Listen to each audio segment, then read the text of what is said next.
Right, good evening ladies and gentlemen, and welcome to the chat. Can everyone hear me okay?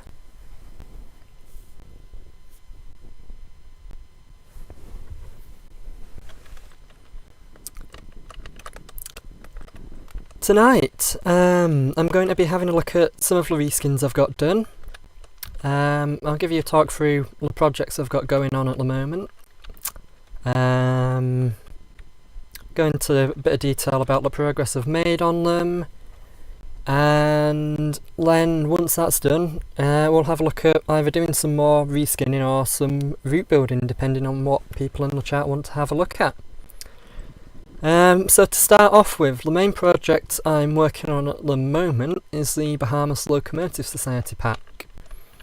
And since the last update I've given, I've taken the decision to work on representing Bahamas in all of her preservation liveries, not just her current mainline condition as is seen here. And so there's not much to show for that yet, but I have made a start on the LMS Crimson Lake version that she wore when first preserved and first restored at Hunslet's. So this condition is going to have, I think, about 5 variants representing different time periods, right the way from the start when she was first turned out from Hunslet's, all the way up to her storage at Dinton. And then following that I'll move on to the BR Green conditions. So that's where the BLS pack stands at the moment. The code tank reskins are pretty much finished, and the support coach reskin is finished too. So that's the BLS pack. Let's have a look at what other packs we've got going. So let's see, what have we got? We'll go for the Flying Scotsman pack next. RSC,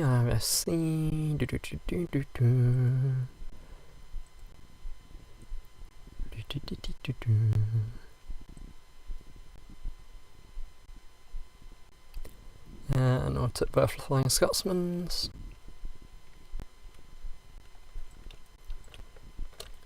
And I'll need the S160 ticked as well.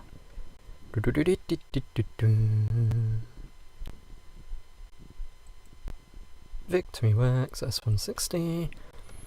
So, one of the other projects that we've got going that we've been asked about a fair bit is the USATC, not the USATC fin, it's the Flying Scotsman pack. And this is one that we've been gently ticking over within the background. It's not one that we've properly announced yet. Can't remember how far I got with it either.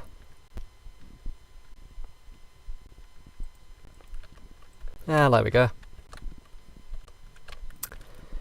So, this is one that's been a bit of a slow burner. I think I've just got the boiler files for it done. Yeah. And then I've got the American condition as well.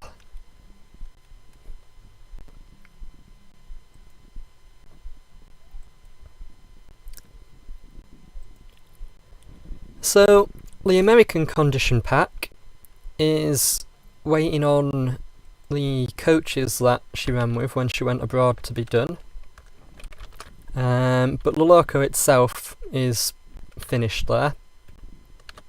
And I've been using the textures that I did when I reskinned this loco to start work on some of the variants for Flying Scotsman. So I'm looking at trying to represent the preserved liveries and conditions that she's been seen in, which will include, as seen here, the apple green variant and the Brunswick green variant. So that's something I could have a look at doing some reskinning on. So this one's apart from those two reskins, is in a bit of a stalemate at the moment because it requires some negotiation with Matrix Trains and Steam Sound Supreme with regards to getting the coaches done for it. So that's that. I'll leave them two in because I may go back to them later in the stream. What else have I got? I have got the Coronation Pack. DTG. LMS Coronation.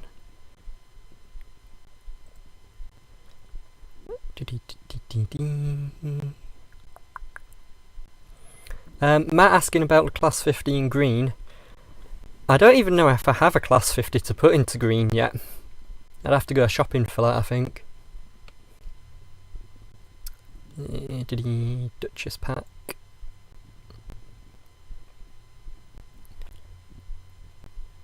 Oh, got a nice long list there. So, start at the bottom, I suppose.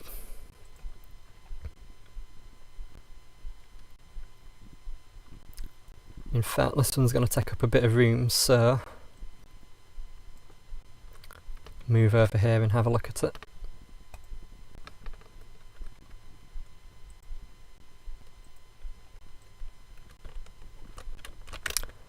So, the LMS Coronation Pack. This one is more or less finished in terms of reskinning. I've got some tweaks to make here and there, but the majority of the work on it is done. So this one is waiting on the child objects to be made for it mostly, which includes the nameplates to be attached, and the smokebox number plates and shed plates, which will be made as well. Those are going to be made externally for me, and then in-house I'm currently working on going through all of the numbers.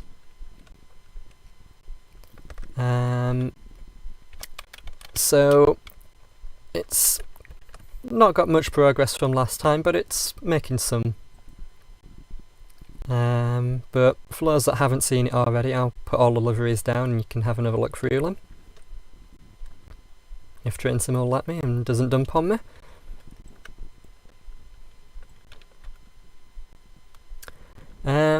If there's any packs or anything that I've missed out that people want me to give an update on, please do let me know in the chat, because I've got that much going on I honestly forget what I'm doing.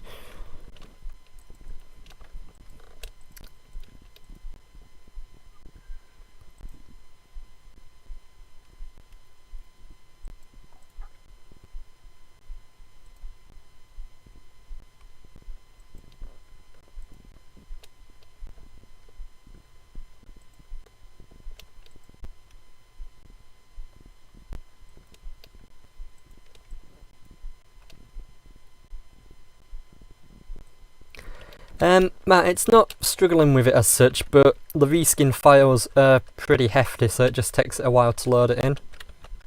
But that's to get all this sort of detailing in it, really. But yeah, so some nice early LMS liveries here. And as I previously mentioned, the idea with this pack is to represent every member of the class that can be made from the shape files present. So I think with that it includes I think there's only 3 or 4 members of the class that can't be made in some form or another, and that's split with about half of them being streamlined and half of them being not streamlined.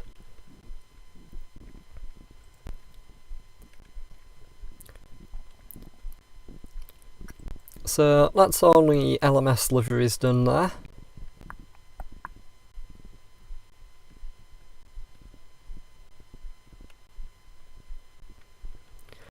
How long does it take to reskin the Duchess? That's a very good question. How long is a piece of string is the answer to that one. To reskin it the first time, it takes a fair bit of time to get round it. But that's the same with any lurker, really. But once you've got one reskin made for it, it's a lot quicker to then go back and just tweak it to make it how you want it for the other liveries. So for example, if you have a look at the blue and the black, the lining on these is identical. So all I had to do was make one of these. I think I made the blue one first, and then on the texture sheets I just filled in all the blue bits with black, and we exported the texture files. So to do the lining on this the first time took me quite a while, but then after that, to make the second lurker took almost no time at all. And that's similar for the BR liveries as well.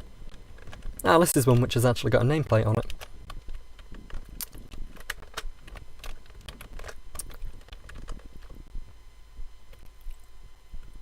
So I think I'm going to try and have a go at doing some weathering on the green and red ones for the BR era ones. Probably won't for the LMS ones, but if I get a nice setup on the texture files, I'll be able to copy and paste, so that should be nice. Matt, is there an SSS sound pack for this? Yes and no. The idea is that when this pack finally gets around to being released, it will be featuring Steam Sound Supreme sounds and hopefully some new particle effects as well. So the idea is it'll be a bit more of a enhancement. So that's lime green.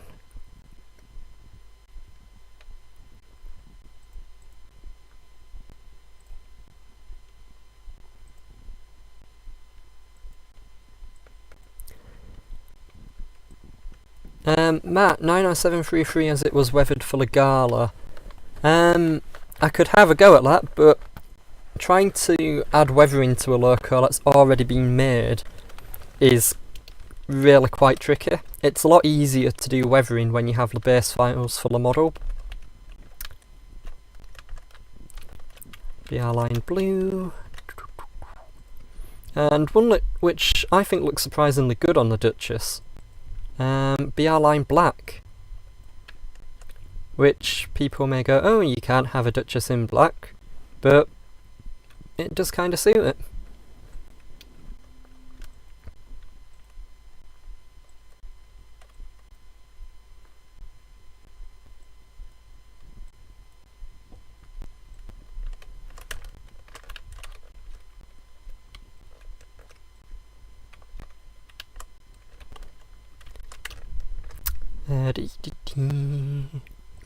So I think I've got experimental blue here, and then the British Railways Crimson Lake style lining.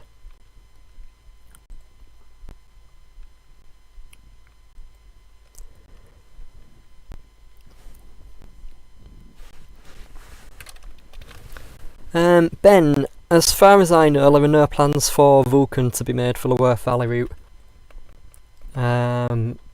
Although it's a lurker that is quite unique and would be interesting to see if it was made, but as far as I know, there's no plans for that.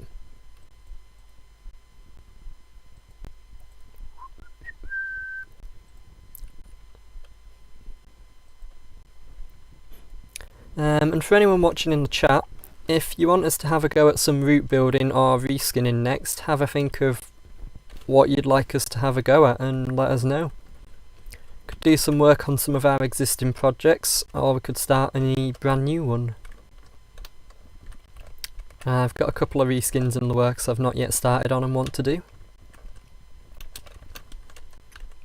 So what we've got there is all of the reskins for the de-streamlined version. And that tender I'm going to move over here.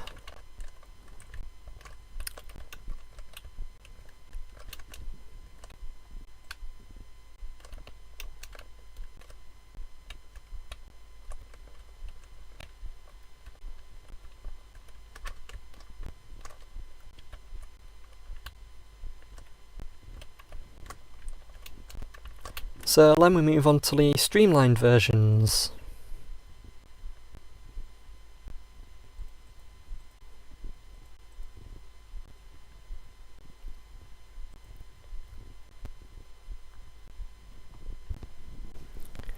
Now the streamlined ones, I have got to fix the wheel textures on these because not all of them would have had burnished wheels. But other than that, it's coming along alright.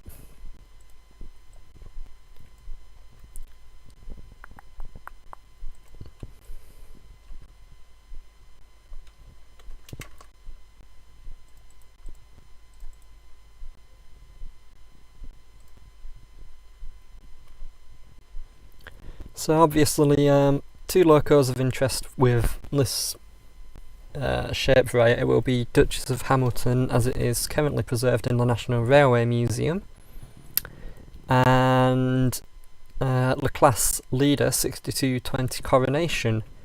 Although interestingly, 6220 Coronation was never actually represented in the variety I have here.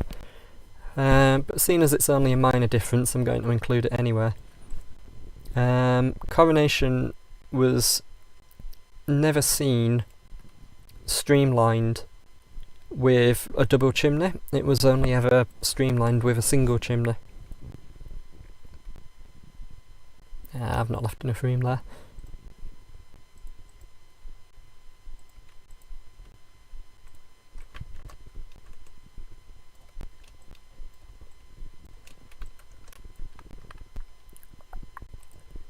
Photographic grey, I believe, is the other variant. Now, I'm also hoping to try and achieve Duchess of Hamilton in its American condition for this pack, which should be a nice one to match with Flying Scotsman in American condition as well.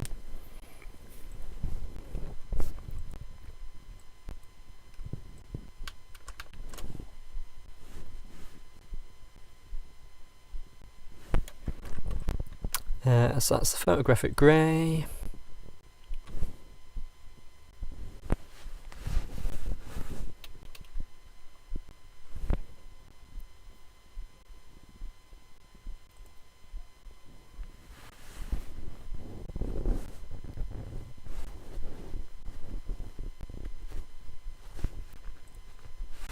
So this is an interesting variant, being one of the British Railways ones that had the tender from the D-streamlined one. I'm not sure it was quite this variant, I think it was the one without the handrails there.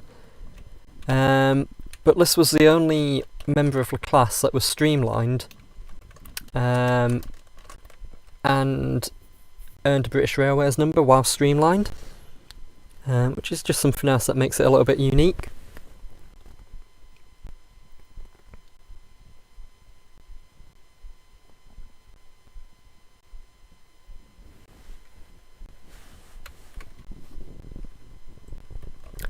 And yeah, with 6229 going to the US, it was a bit of a funny one because Duchess of Hamilton and Coronation swapped identities. So Duchess of Hamilton went to the US, but it went under the guise of Coronation. But yeah, so those are the varieties for the streamlined version there. Now, I'm not entirely sure what other projects I have active at the moment. I've got a few bits and bats going, but I'm not sure what else I've publicly announced. But if there's anything that anyone can think of that they would like me to have a look at, please do let me know in the chat.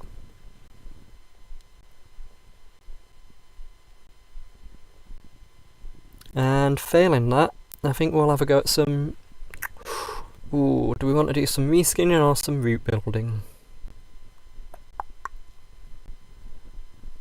That's a very good question.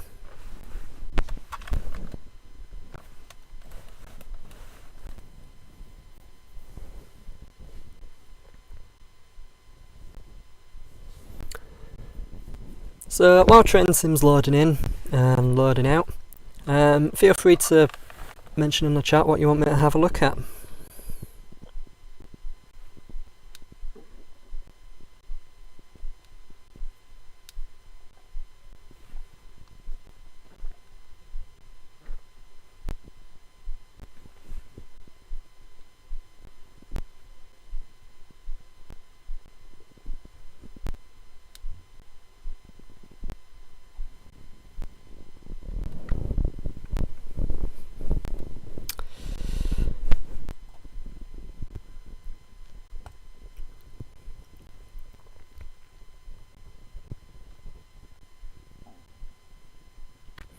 Yeah, Reese, as for the streamlined versions, there was one loco that made it into British Railways with the streamlined casing on with a British Railways number. Others did make it into British Railways with the streamlining on, but they had the streamlining removed during overhaul, so they never received a British Railways number while streamlined. So I think I'm going to have a go at some reskinning. I have a idea for something cooked up. So I shall go and have a look at that.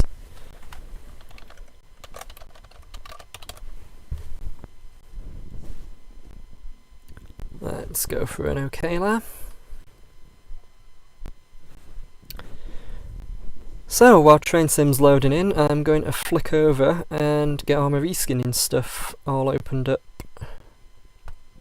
So I'm going to want that. And assets, Caledonia Works, LNWR Cornwall, rail vehicle Steam Cornwall default. Probably need to download an update for this, but oh well. I shall download that afterwards.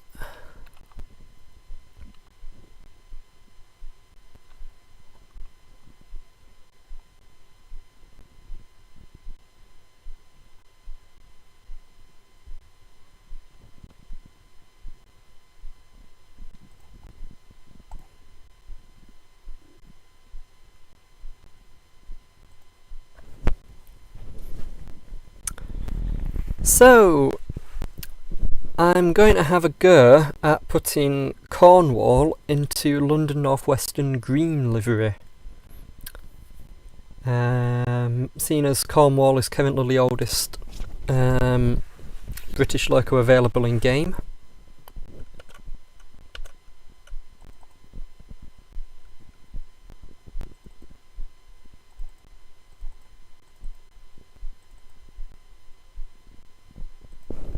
Let's rename that.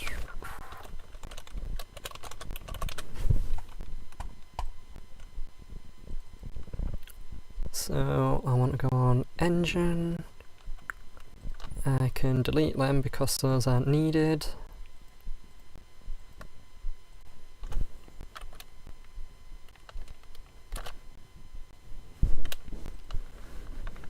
And edit that.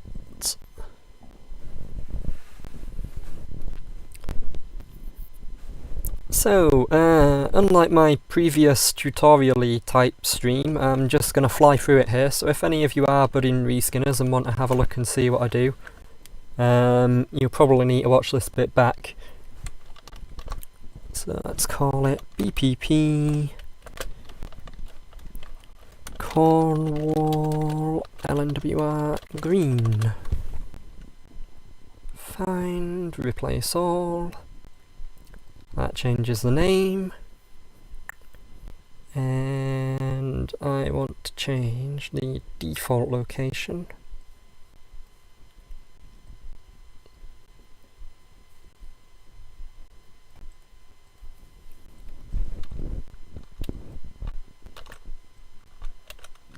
to LNWR green.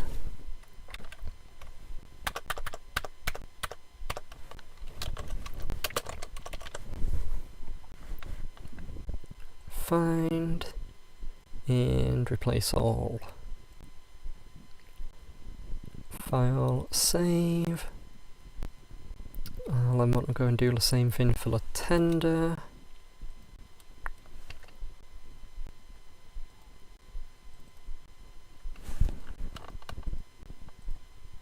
The banner I need to keep, but the TGT I don't.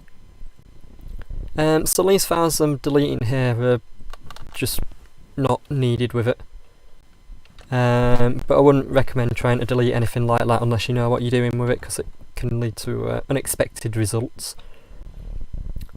So, blueprint, yes, okay.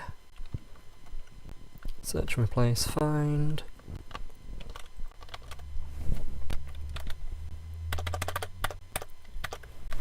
LNWR green. Replace all. Let's go back up to the top and copy this bit again.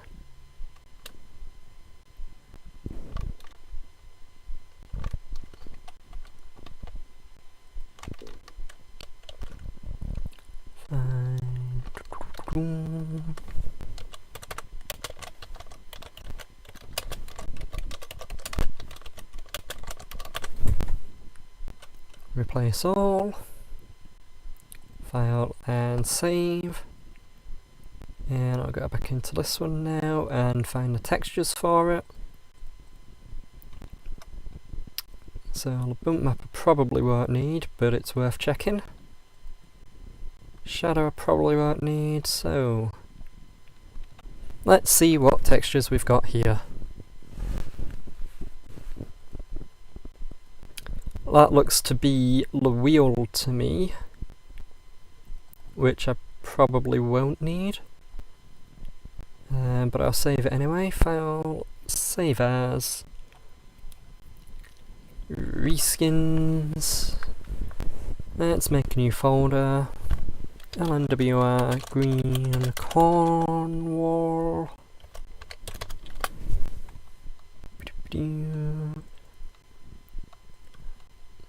Let's make a folder for the tender. And we'll save it in there and call it LNWR green. No, we'll call it main 3 because that's what it is. So load it, main 2, convert that.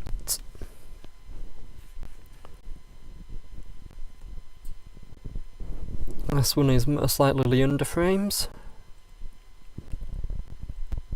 Save as main 2.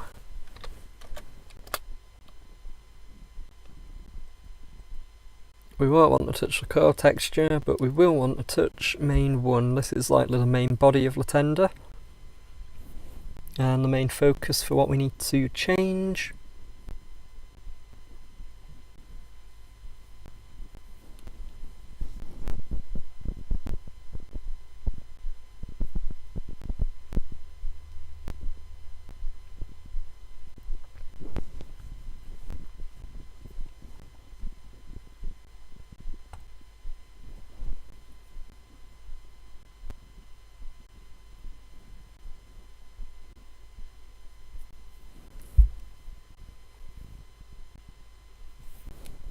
There we are.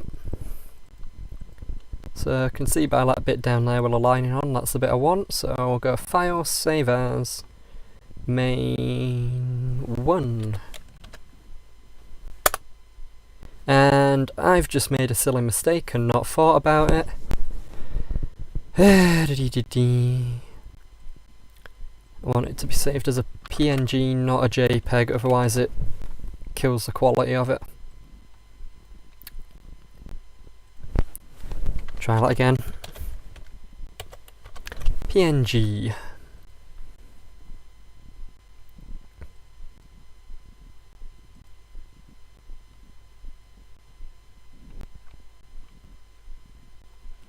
While that's doing its thing, hop in here.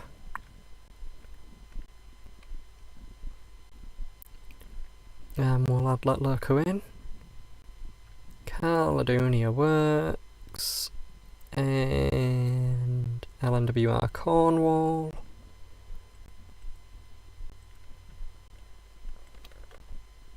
And we can see that we've got the loco here.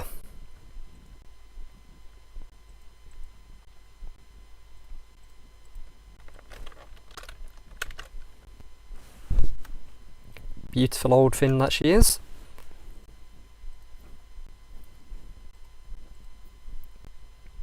Main 2.png.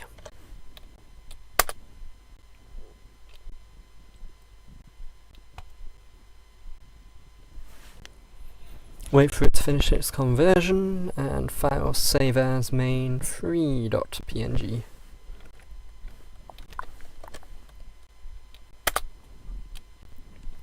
So that's all the files for that. So I'll go find the files for the engine now.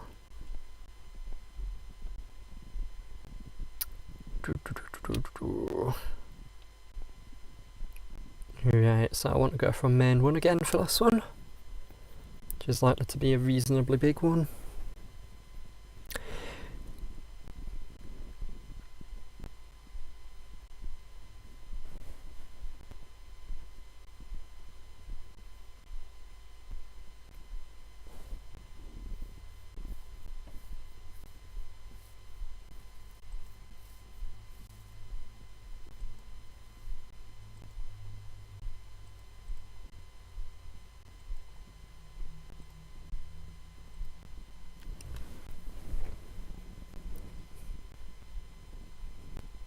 So while that's doing its thing, yeah, there we are.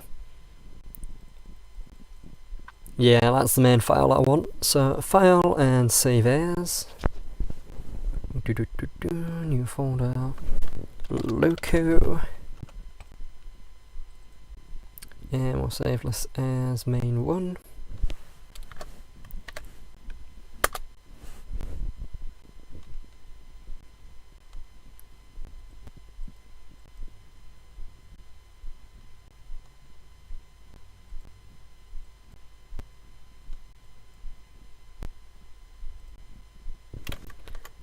Oh, hey, look, it had a crash.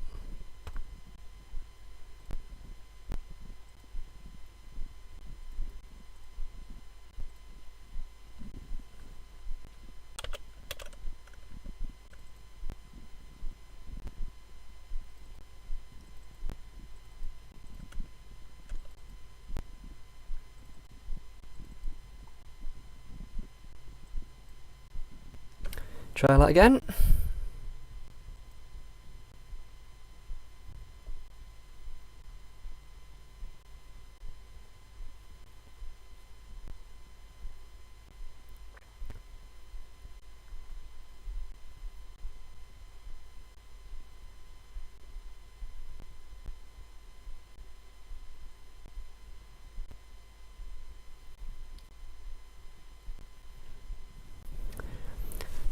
Yeah, the annoying thing with this is that if I go into Windows Explorer now, it'll just crash and shut a load of stuff down.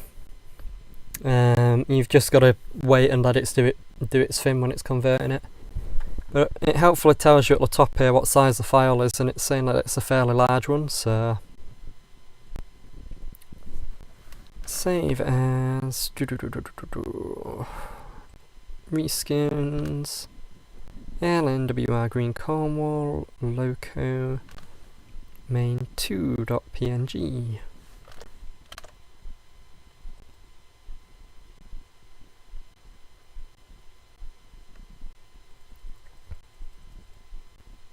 That's got the nameplate and the number plate on.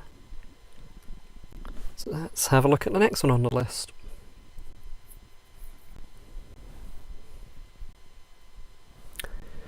So yeah, if anyone in the chat has any questions about anything, feel free to ask away. Sure, try my best to answer.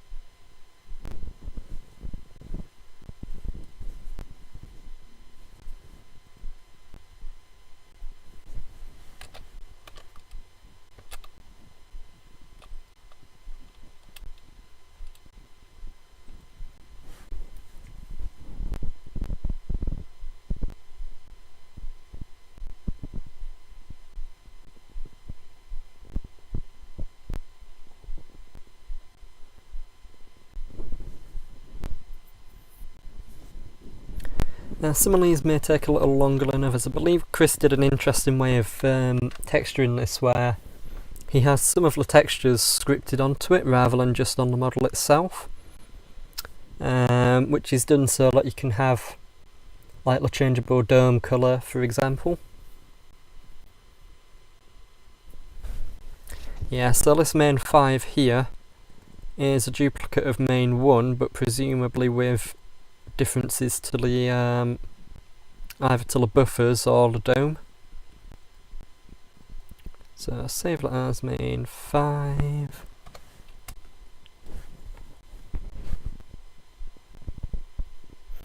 How did I get into reskinning? Ooh, that's a very good question, Reese. I actually started reskinning for Microsoft Train Simulator. And in Microsoft Train Simulator it was a lot less complicated to reskin, and it was a lot easier. And no offence to the people who made stuff for it, but the models were a lot worse quality. And that helped because it made texturing a lot simpler. But it was about 2015, 2016 when I finally moved on from MSTS onto Railworks. And when I did that, I decided that I wanted to keep reskinning for it. And I honestly can't remember the exact details of how I got into it, but I ended up talking with Ben of Donington Reskins, and he helped me get started. And I've been reskinning since.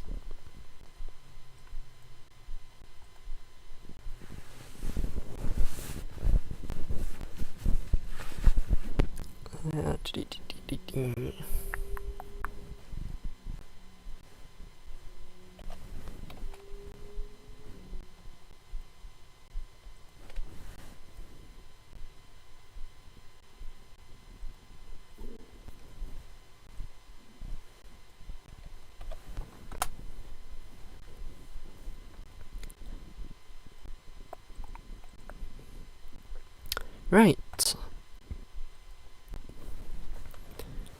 So, I think I will start by having a look at the tender. So, not that one I want, but it's the other one. So I will go on Reskins, LNWR green, tender. I'll just delete those JPEGs, otherwise I'll end up getting stuck on them. Main1.png. Click that, open it up, and away we go. So the first thing I'm going to do here is put in the texture overlay that I always use, which is... In fact, I'll have a look and see if I've got any brass or copper work. Which there isn't a hint of any, which is good. That makes life easier. So... I think it's that one that I want. Yeah, no, it's the other one.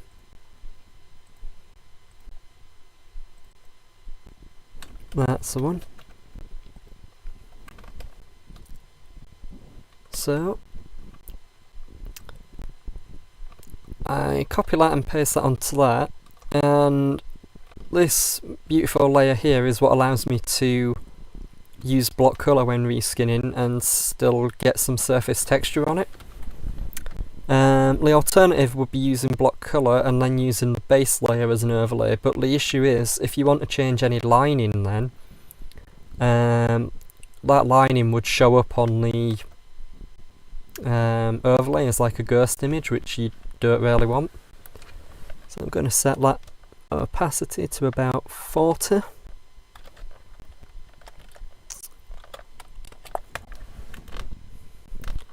Which is something like that.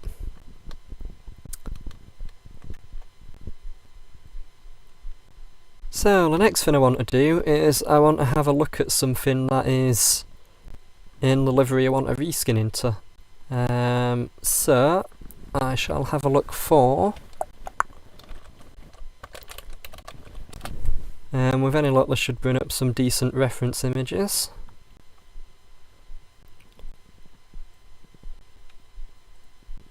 Which it has. Where's that one of the bloomer?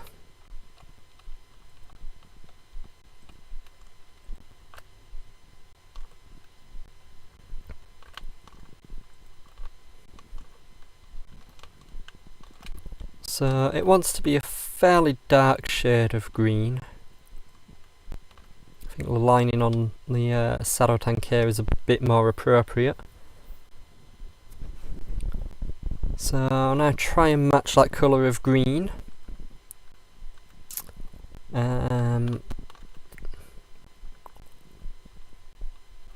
No outside differences, which is nice. That means I can just select the whole block.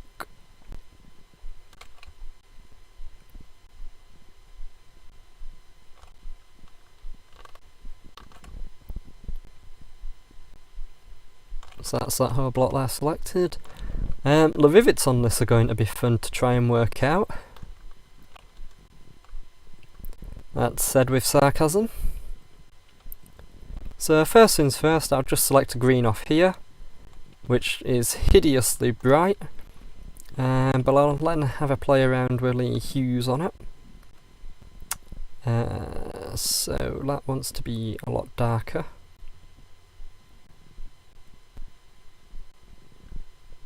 I think it wants a bit more blue in it.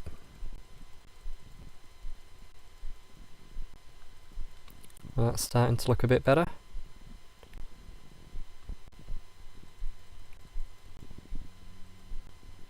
I'll go for about 45 on there then, I think. And I'll then knock that down a bit more so it's a bit darker.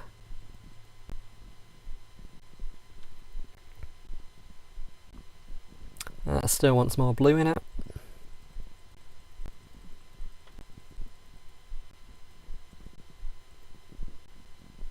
Yeah, that looks around about there. Bit darker still. And we'll go with that. So now I've got a base colour layer, I'll hide that, add a new layer, and make a start on the lining, which I think is fairly simple. Black, inverted corners, and white on the inside. Now if I remember rightly, LNWR locos, I think the bloomer picture has it there. I had it between the rivets, but I don't think that's going to work with Cornwall because the rivets are fairly close together there. So I shall place the lining in 3 segments, I think. So one there, and one there.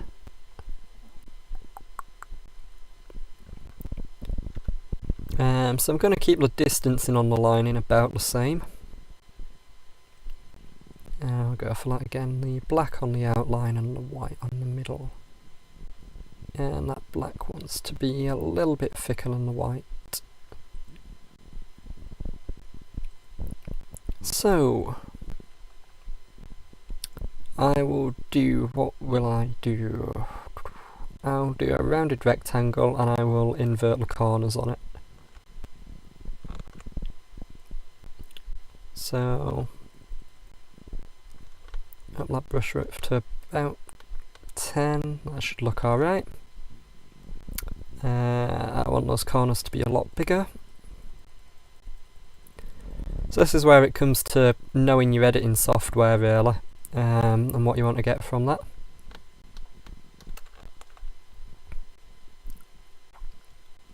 Yeah, I reckon that'll look about right. Try and position that so the middle of that is over that middle row of rivets. Move that up there till it touches the top. And move it down there till it touches the bottom.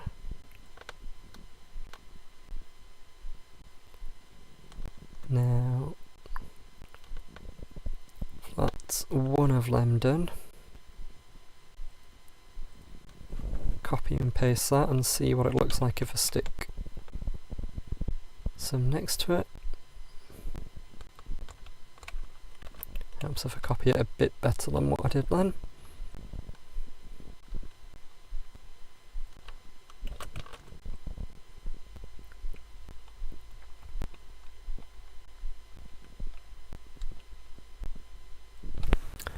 So I'm just going to double check on the tender how much room I have at either side there, because I don't want to end up running out of space, but it looks like I should be alright. I think that's that second side there, so if anything I want that to be the same side of rivets as that, but it can overlap on the other side.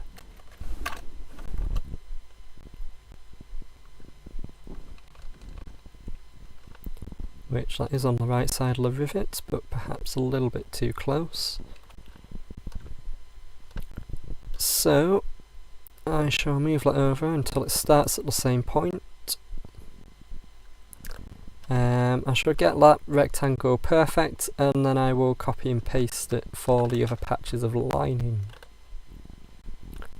So delete that bit there.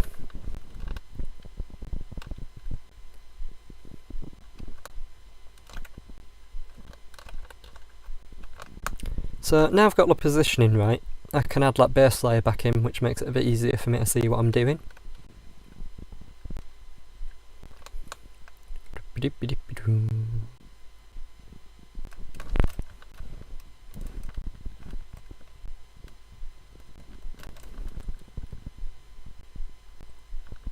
Just fill in those bits where it's gone a bit blurry.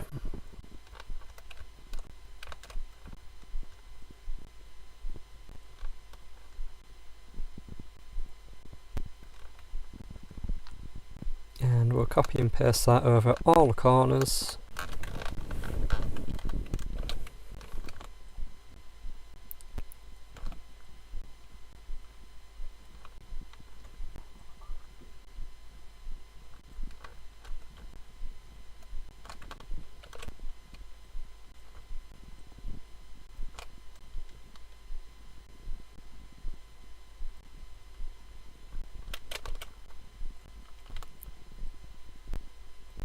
Like so. That's one panel done, so I'm now going to start a new layer. I'll do this one in white. I want that quality to be the same. Now I think I want this to be a little bit thinner.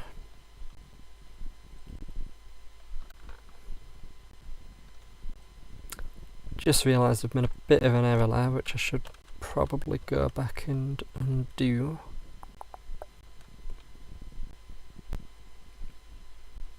Let's add a layer in specifically for it.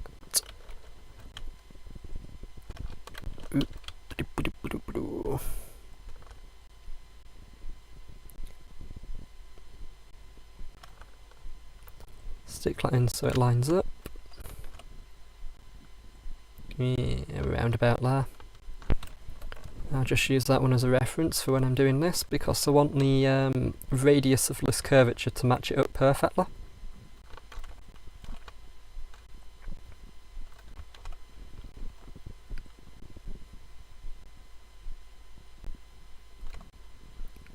So let's reduce that corner size until it overlaps. 45. Still can see a little bit of green under there, so I'll knock that down a bit more. That's a little bit too much. Think we'll go for that there. So I shall then expand this out until it sits snugly inside there.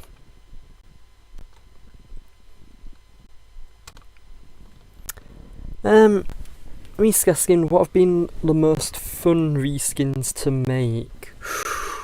That's a good question. I quite like having a go at my fictional reskins, and I actually think that making the austerity reskin that I did for the last stream was quite a fun one. But yeah, I quite enjoyed that. And I quite enjoyed some of the early Caledonia Works reskins that I did. Simply because I've made another mistake here. But yeah, simply because the texture files are quite nice and easy to follow.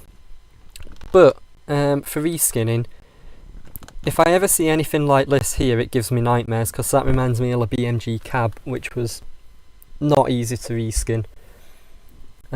Purely because if you ever get a sheet of rivets like that, if you need to keep them all the same colour, it's fine with no issue, but if you have to change the colour, for example, if I hide that, if I want the inside of this lining to be pale green and the outside of it to be dark green, then I would have to individually go through every one of these rivets until I found out exactly which ones were inside the lining and outside the lining. And that's when a reskin goes from taking a few hours to taking a few months. So I'll go back again.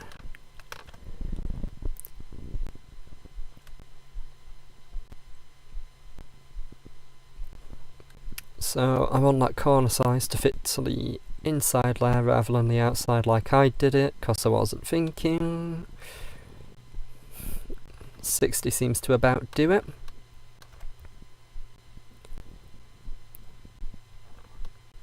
So I can now tap that back on the inside of there.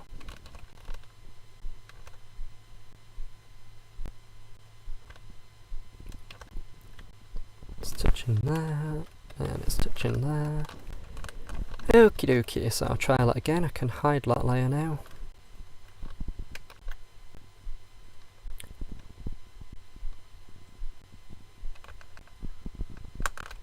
So I shall select that and rotate it.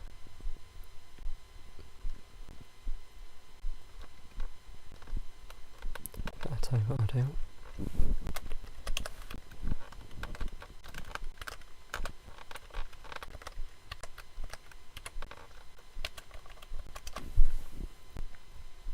And just keep moving this back down until I can't see green.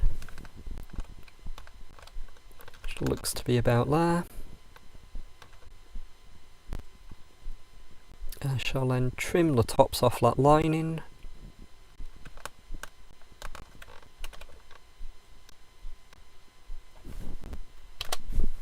Like so. Adam, we are reskinning Cornwall into LNWR green. Which is hopefully going to be a nice quick and easy reskin, which now I've said that it's not going to be, but we'll ignore that. So that's that hooked onto there. So we've now got those two bits of lining matched up. So I'm going to copy this corner.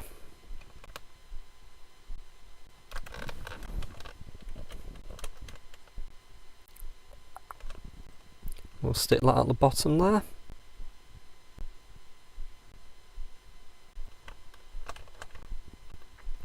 Do the same for the other corners.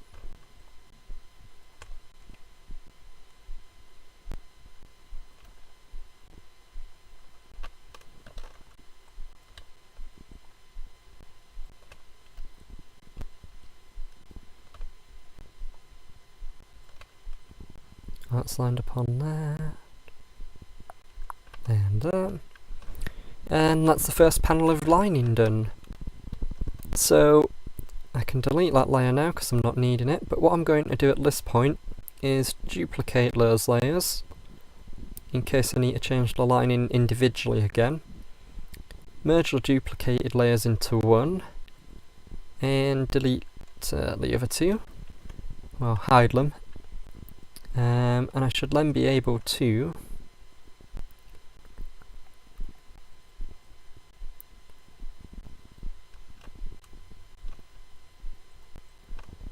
copy and paste this whole block of lining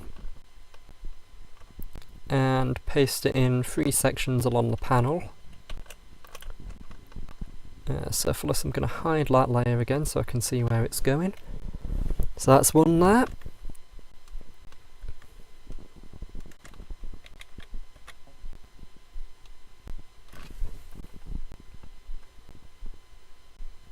I probably want to make that a bit smaller so it's not overlapping that lining.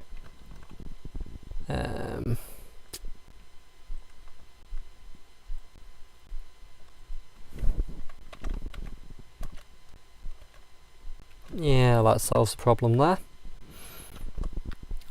So now select that block and I shall move it over again.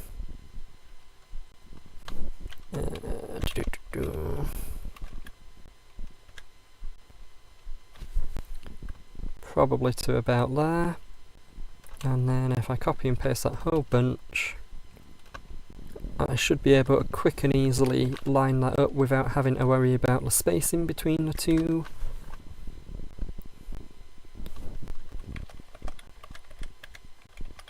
Like so. And that still falls short of them rivets there, perfect.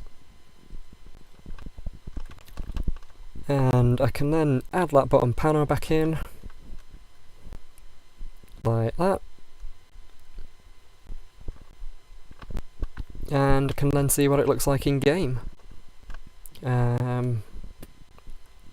Everything else on there, that bottom bar. Lined frames, do I want lined frames? Probably want black and white at the bottom of the frame for that. So that's the bit that's got my lining on. That lining there is at the top, so I want the black lining to be a size 10.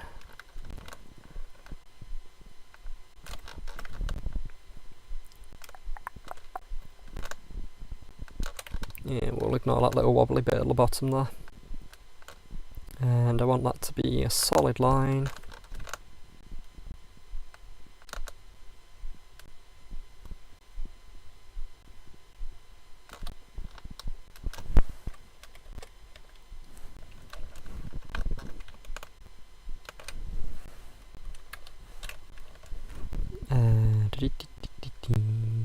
I think what I'll do is I'll block everything under that in black as well, just because I think that'll look a bit better.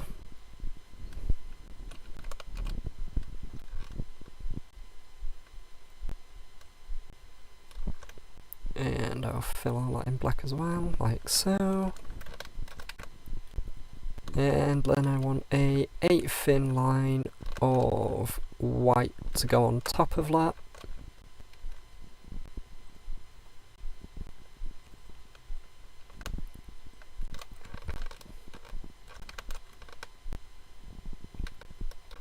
Like so. And drop that down until that is just sitting on the top of that there. And then I can select all of that block there, go up there, pick a colour from there, fill that in there, and that's those frames filled in. I think I want to keep black frames, but I might go for a dark green. I'll see what it looks like in game first. That LNWR plaque I'm not going to want to change, but the rest of that image I shall fill in black.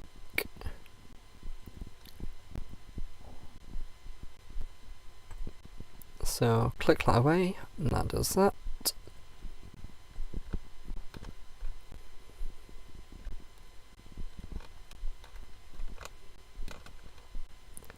Select that bit. And I'll select all of that bit for now, but I might go back later and just select the LNWR bits from it. And that I want to copy from the base layer, add to a layer on the top, and I then want to duplicate the base layer, and I want to put that into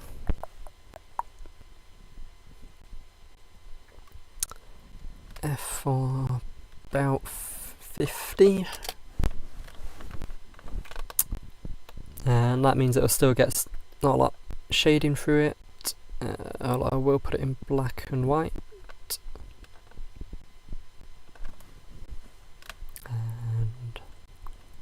bump that up a bit because it is a little bit hard to see there. And I think looking at it, I think that green's still going to be a bit bright, so if I click that, that's disabled. Do that, click on that, and let's make that a little bit darker.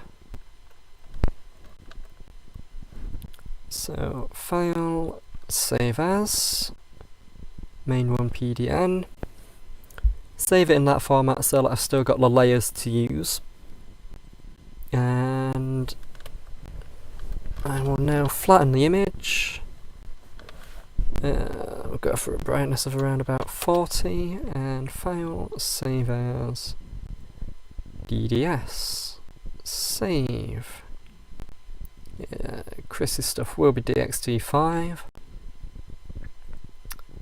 So I'll then hop into our reskin tool.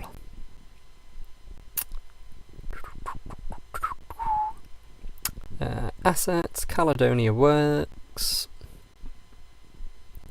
LNWR Cornwall, Rail Vehicles, Steam, Cornwall, Green, Tender, Textures, Main 1, DDS, Import, Loco, Tender,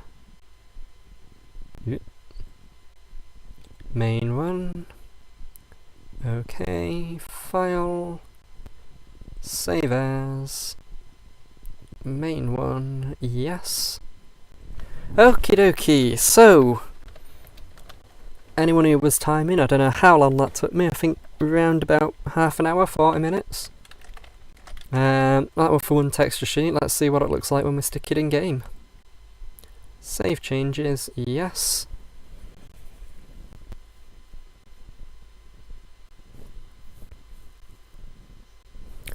Ta-da!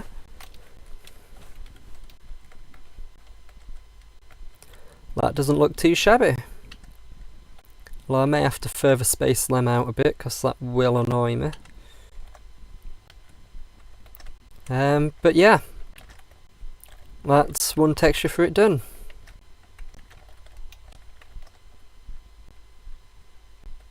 I think it might want to be a bit thinner.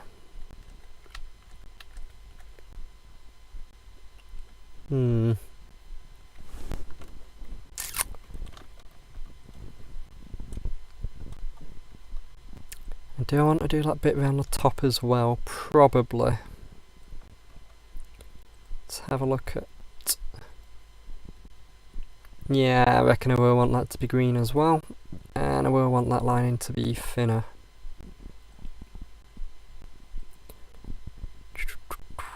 Let's see if there's any more reliable sources there for what LNWR green looks like.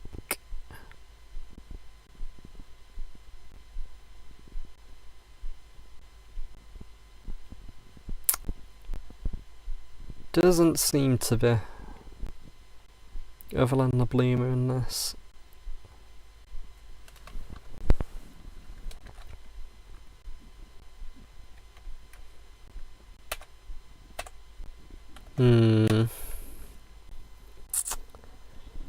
Right, so I'll hop back on there, go back up a bit.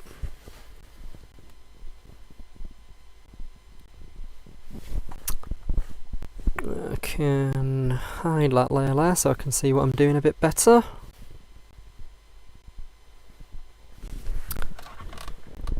So, those slopey looking bits there look to me to be the slopey looking bits there, which I want to be green. I also want to change all those rivets to green. I might add some lining there on the back of the tender too.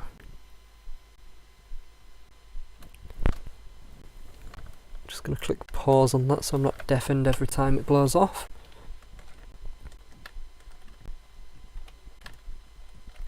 Nice thing about Chris's texture in there is that I've only had to do one side of the tender and it's duplicated on both.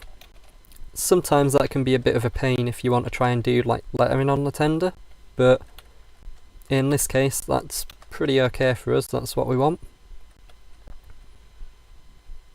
I might do them tender frames green as well.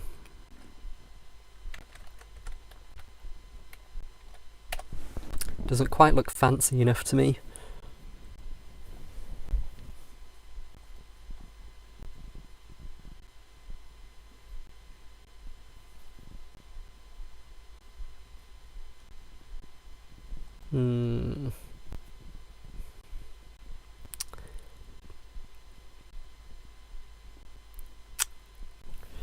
Yeah, we'll leave it as one shade for now. So I'll hop back into paint.net.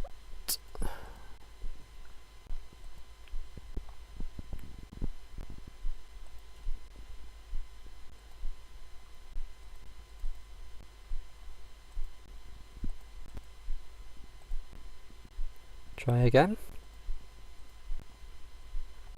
There we are. So I reckon it's going to be that shape there.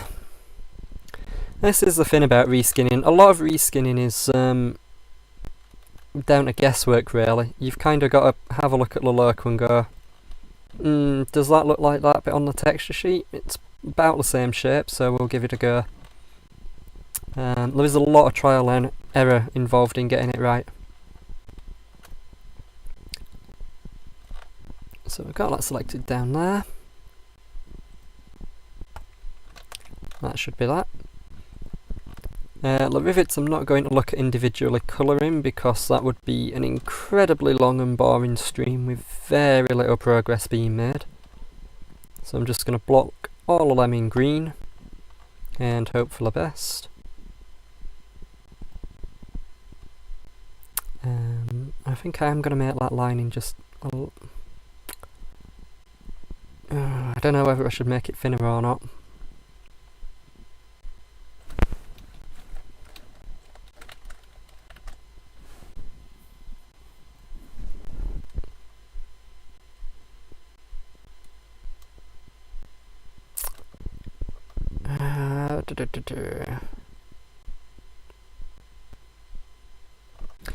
I'll make it a little bit thinner.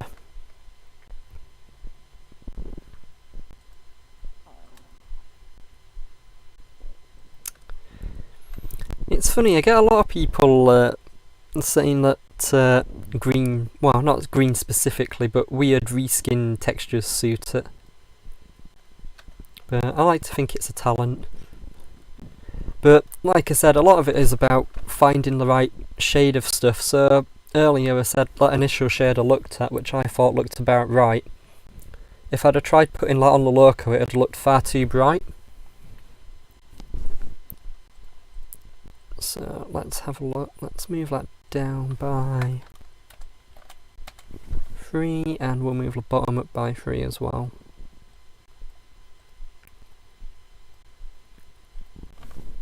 One, 2, 3. Well, that looks a bit more rectangular now and a bit less blocky, which I think will help it. So what else did I say I wanted to do? I wanted to do the rivets, which I've done. That slopey bit, which I've done. That buffer beam I'll probably do something with, but not immediately. Now I'll focus on the loco next. So those changes made, let's flatten that. Set that alpha level again of around about 40. And we'll save that.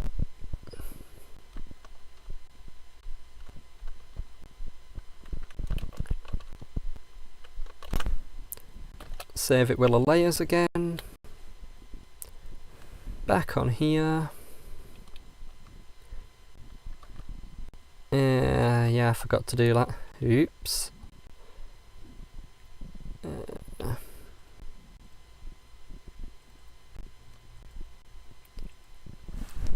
Add that black layer back into it.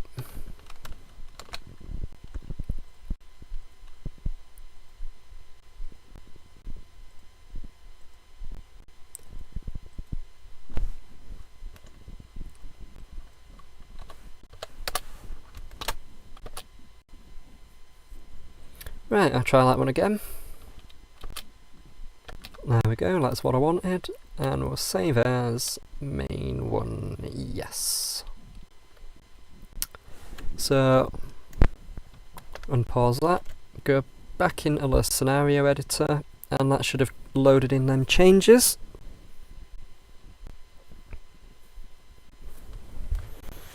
Yeah, Mohamed Steam returns. If you have any sort of references for LNWR green, give us a shout. Yeah, see that bit there I'll need to change to green, but that can wait for another time. It definitely looks better with more rectangular lining on there rather than square style stuff. So, onto the loco.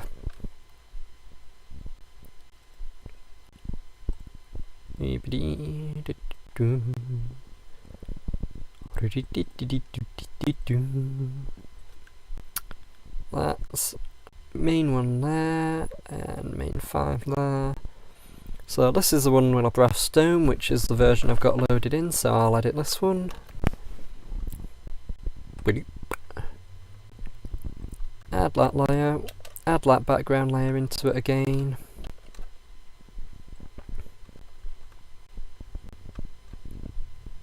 F4. Did I go for 40? Let's have a check of what I set that as. I did go for 40, how about that?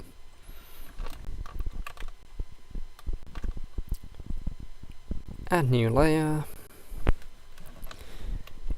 So the tender was a fairly simple shape, so fairly quick and easy to do. As you can see, the texture file here full of boiler and wheels and is a bit more complicated.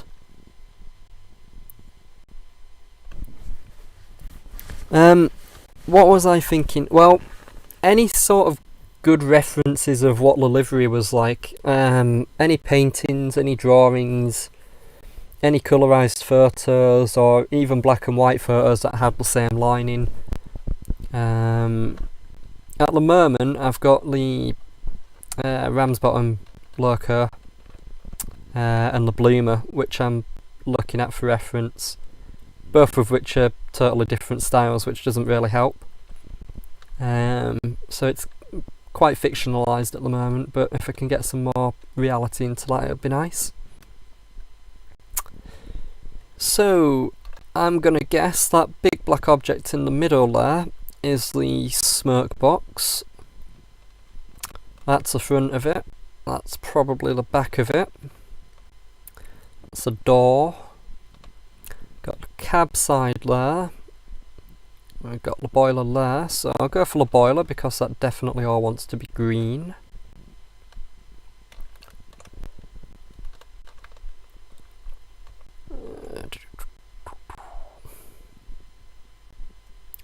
So let's pick the green and fill that in green.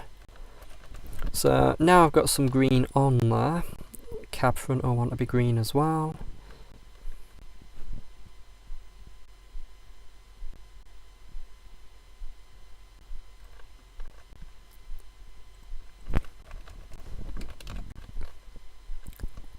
Cab side will want to be green.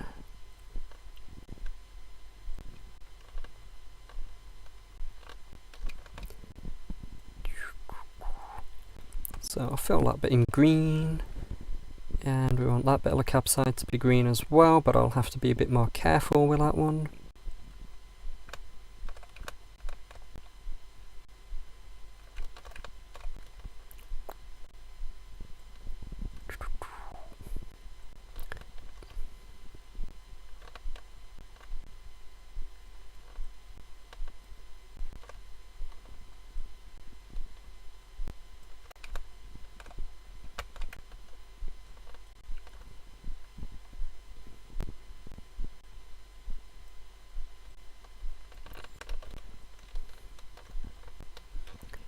So select all of that.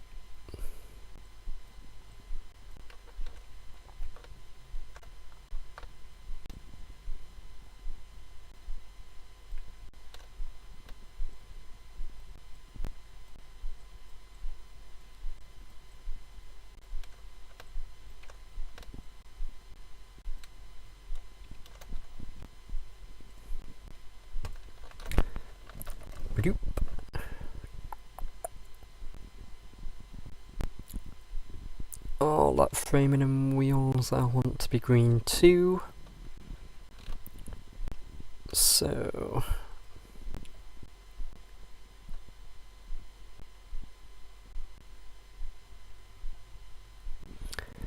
Mehmed Steam, yeah, if you could drop us a link to that on Discord or Facebook, that'd be really helpful.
The lining on here is going to be awful to try and replicate.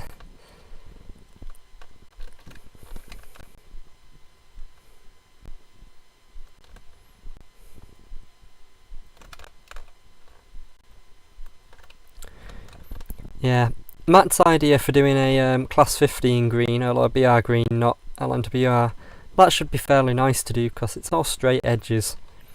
But the tricky thing about steam engines, particularly these nice ornate Victorian designs, is that little lovely curved edges.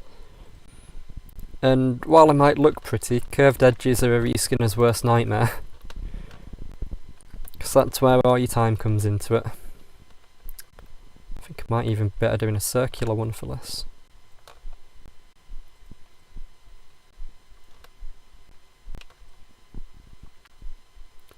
Get that about there.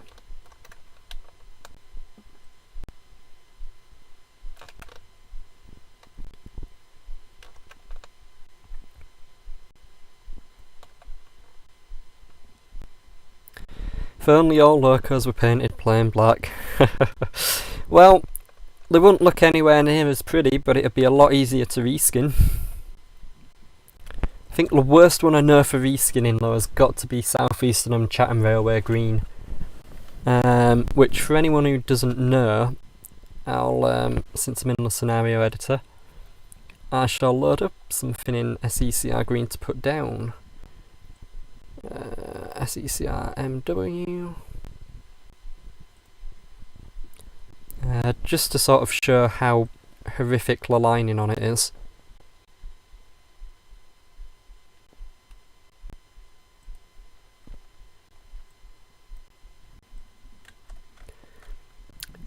Yeah, that's your SECR lining there.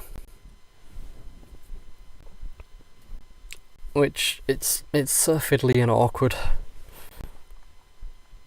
Especially stuff like line number plates, because you've got to make sure it lines up properly, and lined frames, and yeah, it's not easy.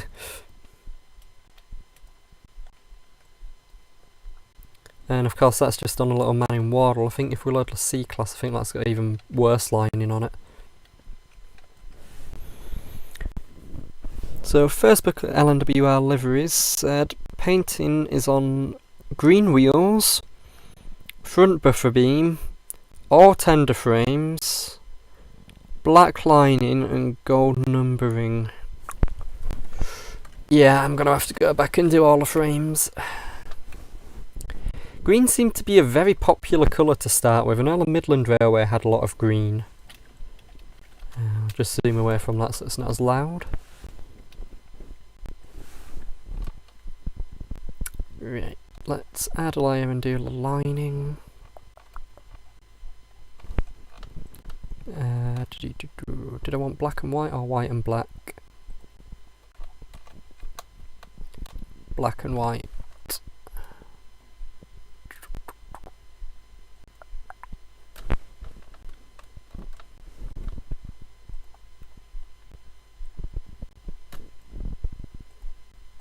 So we'll fill all that in white.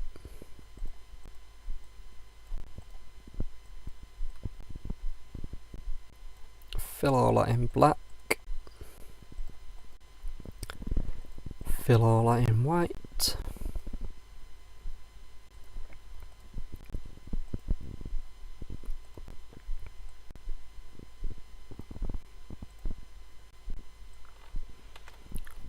Then I will stretch that all the way along there, because I know that lining should line up. This is one nice thing Chris does, he puts all the boiler band textures at one side of the image, which it means that they're a lot better quality, but it makes it easier to copy over as well.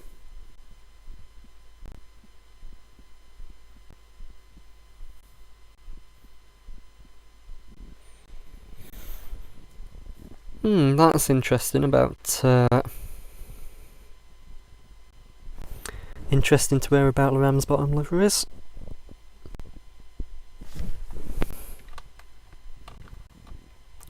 So that covers that whole bit there, so let's copy that and paste that. We will shift that across there, and with any luck that should line up pretty much perfectly, which it's close. 1 pixel out. I want that to be nearest neighbour, not bilinear.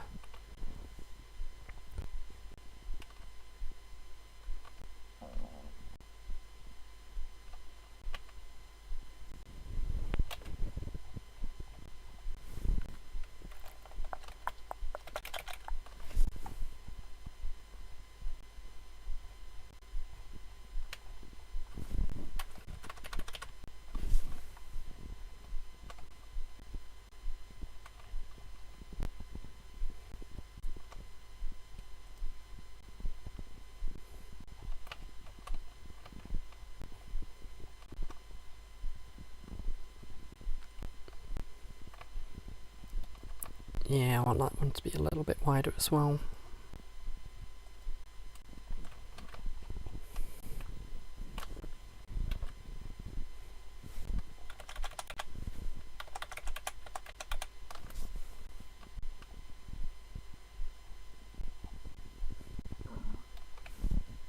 That's interesting to hear about that painting. I think the red livery was the northern division and the green was the southern division, if I remember correctly. But I remember there were a bit of an argument between the north and the south, because the south got all the really good locos and the northern ones just got all the crap leftover stuff. So there was a distinct difference in performance between the northern locos and the southern ones.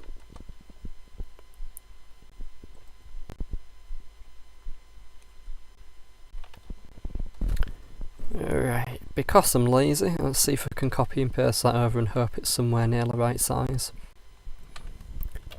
If it fits, it makes my life easier and I'm happy.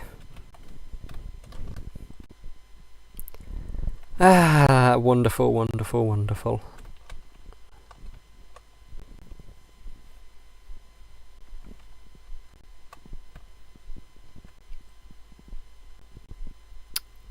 So let's try and get that somewhere about in the middle.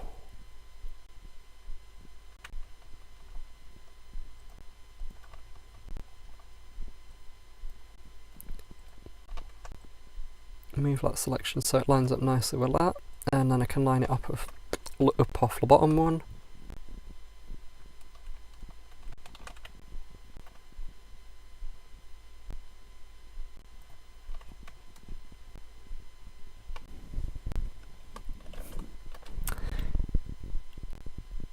And if I paste that down there, if I line the edges of that selection box up,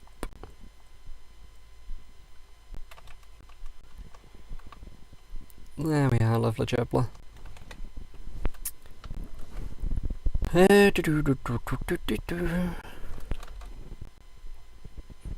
Right, can't be bothered with any other lining at the moment, so I will save that as it is and stick it in game. Truth be told, Mammoth Steam Returns, I honestly didn't know there was more than one shade of green that was used. I was just going for green. So if you have anything that makes the green a bit more accurate, I would be happy to hear it. And hello Fraser, welcome to the stream. I'm doing quite well, thank you. PDN. Right, Control Shift F, F4, 40. File, save as, main one, DDS, save, DXT5, okie dokie. Open. Engine, textures, main one, DDS, import, loco, main one, okay, file, save as, main one, yes, play, that should load those changes in.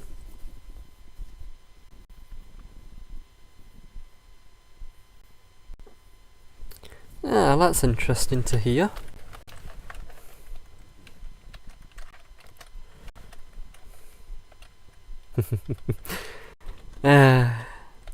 Very nice.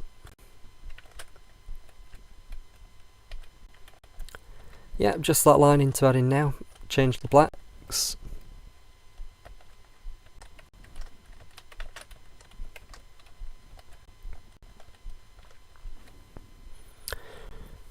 So according to that book, Mehmet Steam Returns, that front buffer beam should be green as well.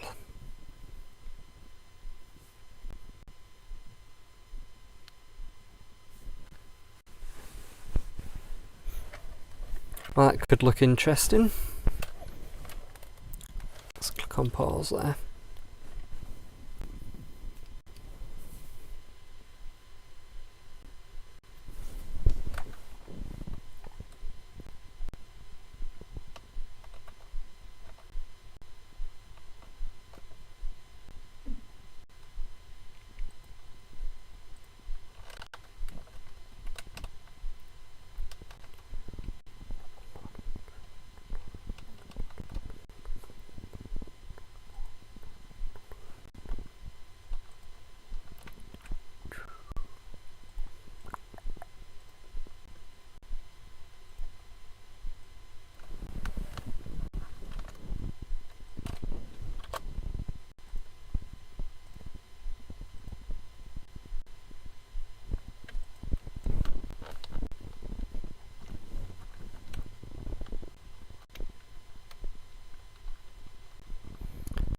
Green buffer beam it is.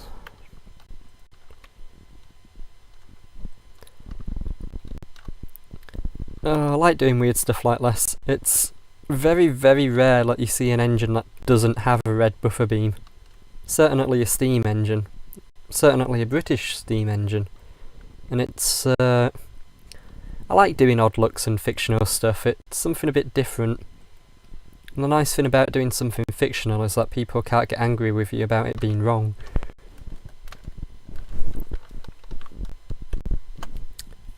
Do we know if that buffer beam had any sort of lining on it?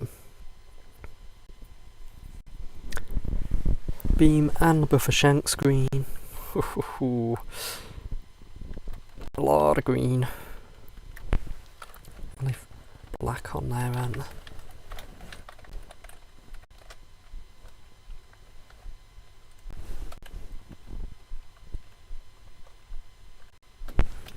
Yeah, it's got the black rear beam on it already there. Although I think I will need to put some lining on the back of that tender actually.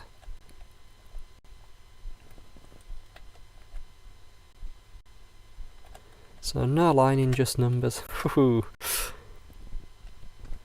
So which bits have I missed out that need to be green as well? The wheel bits around there need to be green. The running board does not.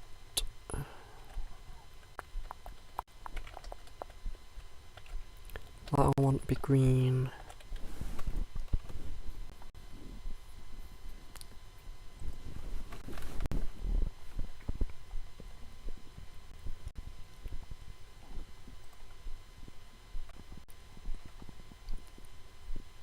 That Divicular safety valve, bonnet fin, which wants to be green.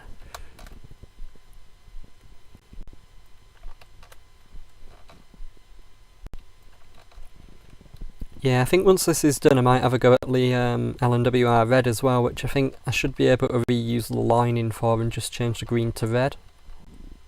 Although feel free to correct me on that if you know any different.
Smokebox and chimney black, door black, firebox under the frames black, everything else green.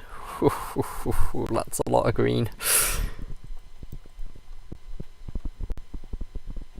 I didn't move that one far down enough either.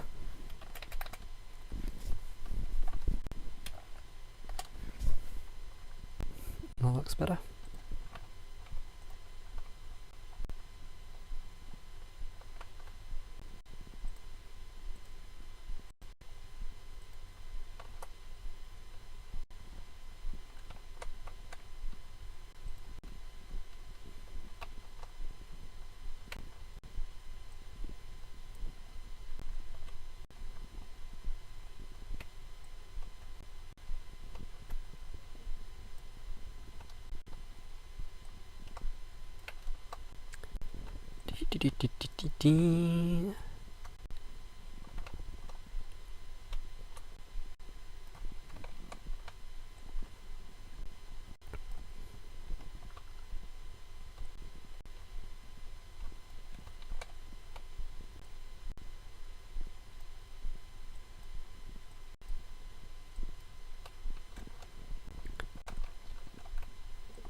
Yeah, my Steam returns. If you have Discord, feel free to drop me a message of that picture in there, and I'll show it on stream.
They look like the whistles. That silver bit looks like the cylinder caps, which it will because it'll be them. Oil pots and cylinder caps. Keep them as brass coloured.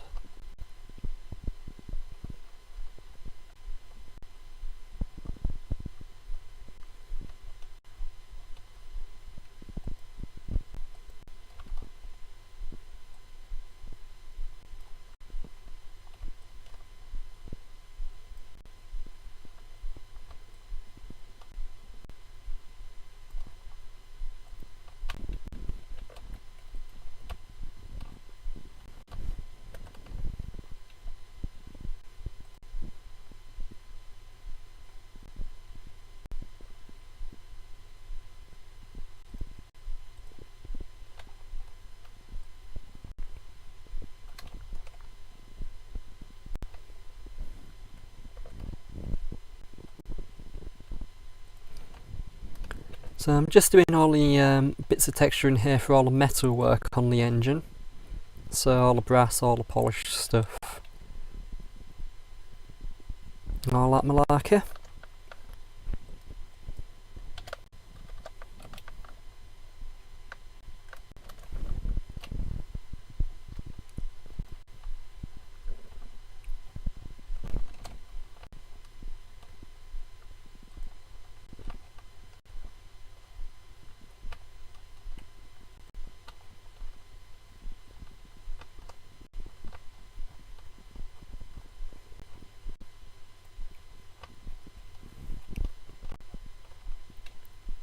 Nothing else on there appears to be bright metal, so I shall copy and paste that bit into there, copy and paste this bit into there. And then I want to copy and paste that again for this one.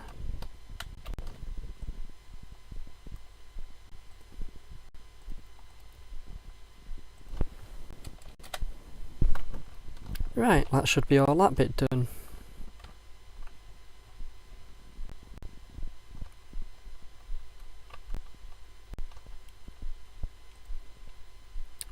Right, don't need any lining on that top half, but I do need lining down that frame and on that cab side and on that horrific wheel thing. So, layer 4 is my lining layer, so I will pick black and white again. Black I want to be 10 thick.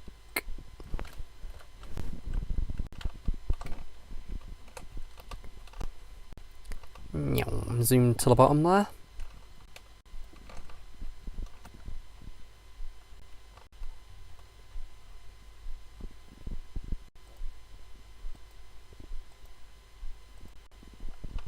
Keep black with black.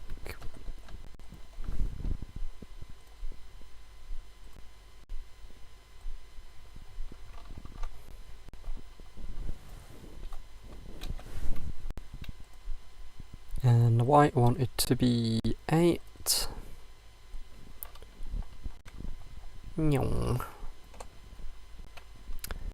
So I'll put that there, I'll move that back down and across. And that should be the white lining at the bottom there.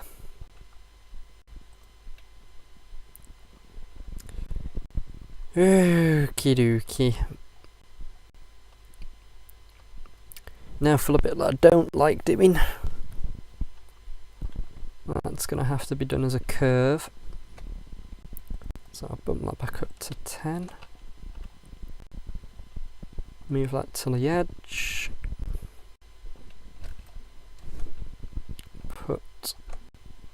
In fact, I can just copy and paste that from there.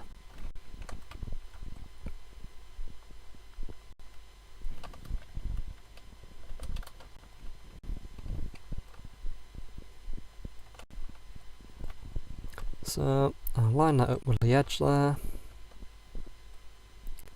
That looks to be the start of the radius there. I will put the same thing in the same position on the other side.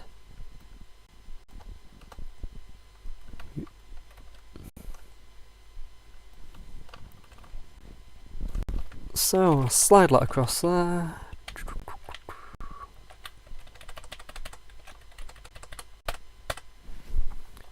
That's lined up with that edge.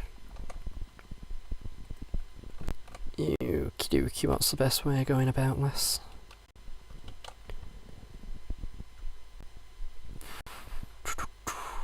I'll try that white first. But no, I'll try the black first. Try the black first and I'll turn that green on.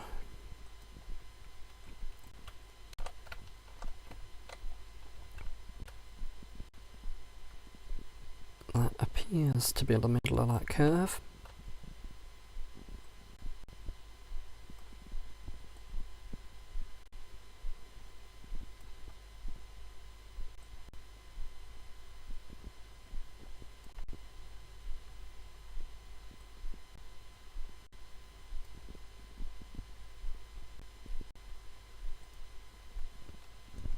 Turn that soft edge onto it.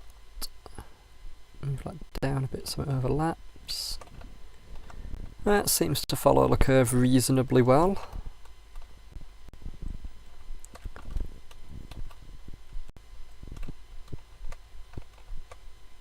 Try and get it to match up with that one now.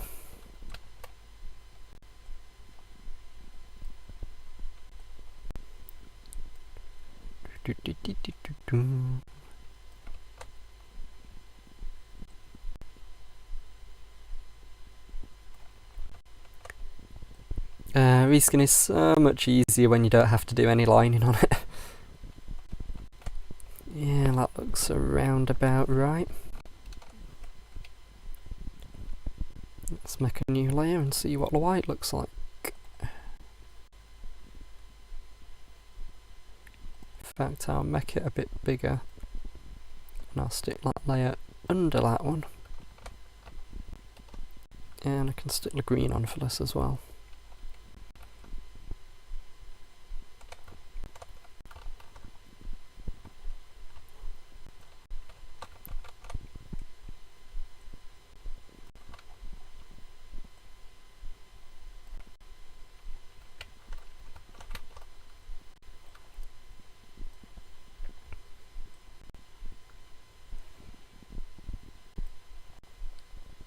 Now the tricky bit here is trying to get these two bits of lining to line up with each other.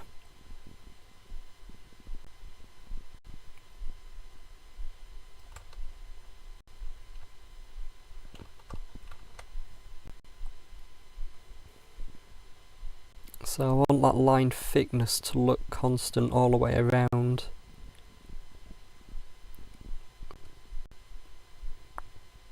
Which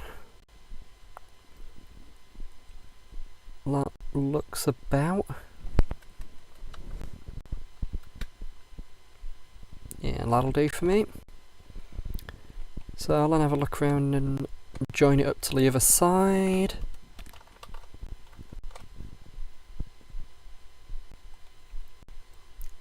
Drop that bit there.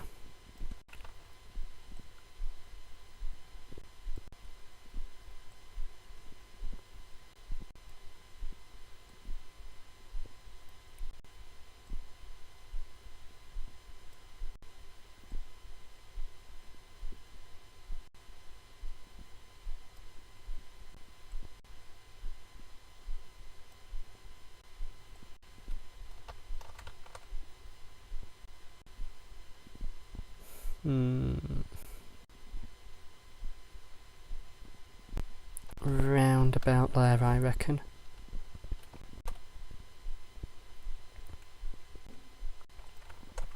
How thick is that line there? Is that definitely 8? Yeah. A little bit of a join there, but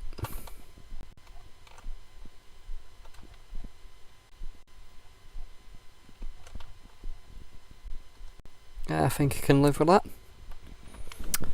So I shall have a go now at copying and pasting that as well, and that should hopefully do me for all the other bits.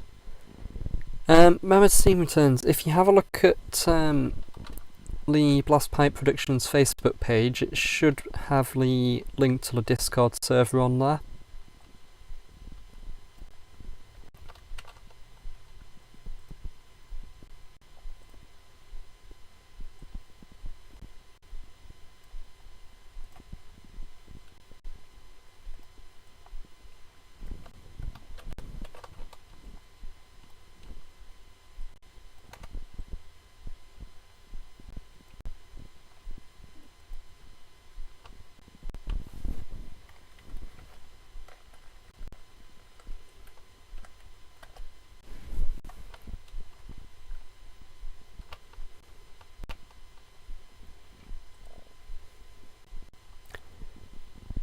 So if I copy and paste that bit, I should hopefully be able to post that up there and there. Greetings, Hayden2012, welcome to the stream.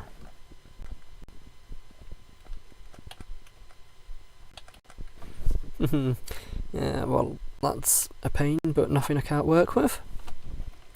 Drop that down a bit more again there.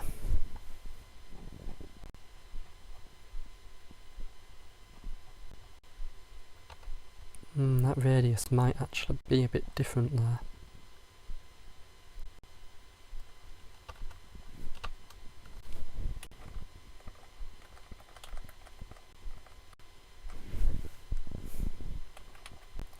Yeah, well, we'll give it a go, stick it in game and see what it looks like. Flick that bit over there. Select this bit from the top and notch that down until it matches up to our radius now.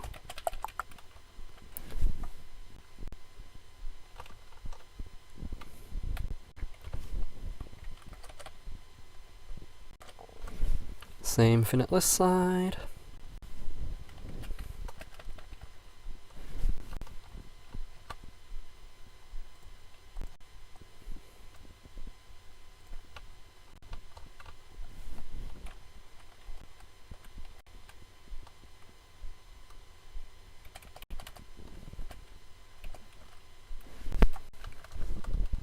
There we go. Hayden, if you flick back to the start of this stream, I think Bahamas were the first loco I covered. But the news with Bahamas is that I've decided that I'm now going to include all the preservation variants rather than just the current livery. So it's going to take a bit more time to do them, but that means it's going to include the LMS Crimson Late livery with the variations in what were polished and where the mainline stickers were and the carb and all that lot. It's going to include the variant she was presented in during her, I think it was late 1980s run on the main line. And then the variation she wore in the 1990s on the Worth Valley when preserved and not on the main line as well.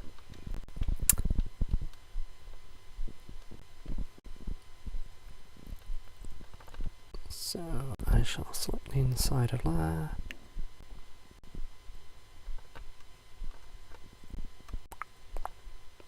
And we'll delete that from there. So that bit should now all be black, which it is.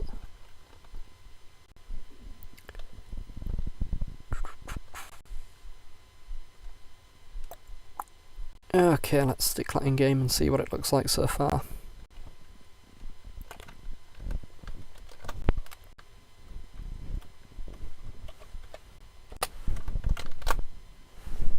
Let's save that. Go into there, DDS, import, open, okay, file, save as main one.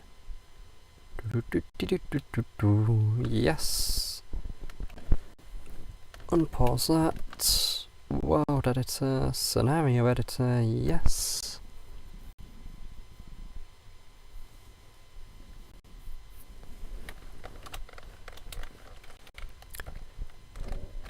There we are, so we've now got the front of it painted a proper black rather than just a sort of grey. That's a personal preference of mine really. Yeah, I'll probably need to try and find and change. But there's a few more green bits on there than before. And we've got the frames on the bottom here properly lined out now.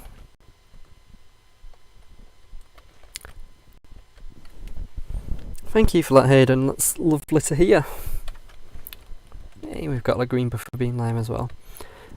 Reese, favourite loco class preserved or not?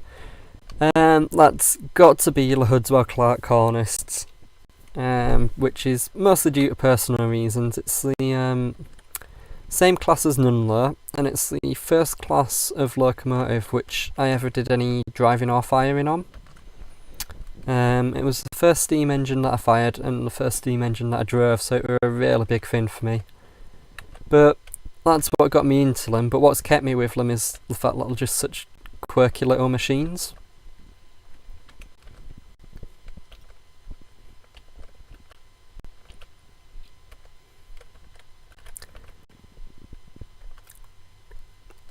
Black. But yeah, the rivet issue I was mentioning earlier, you can see what's happened there. So, because I've painted all the rivets on the tender green, you've got some which are you've got some there which are black which need to be green, some there which are green which need to be black. You've got the same on the cab here. You've got some here which are black which need to be green. I think I'll be able to get away with not having any black ones, because I've got the smoke box there. So if I paint them all green, then the smoke box rivets will appear green as well when they need to be black. So I'm going to have a bit of fiddling around with that to try and get them right.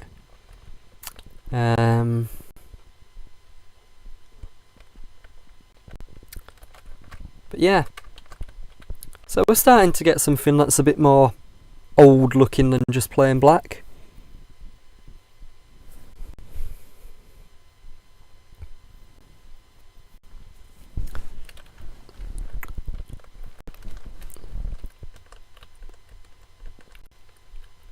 I'm not entirely sure if I want to add any lining on the cab side at the top there.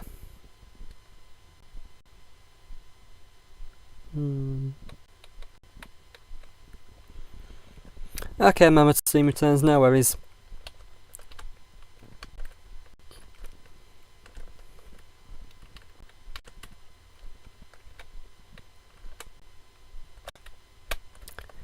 I think I might add that lining to the back of the tender.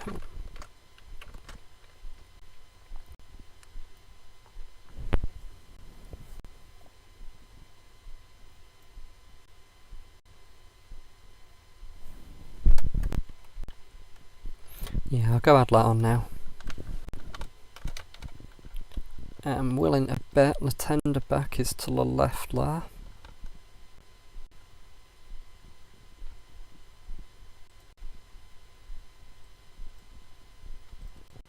Yeah, it's doing the thing.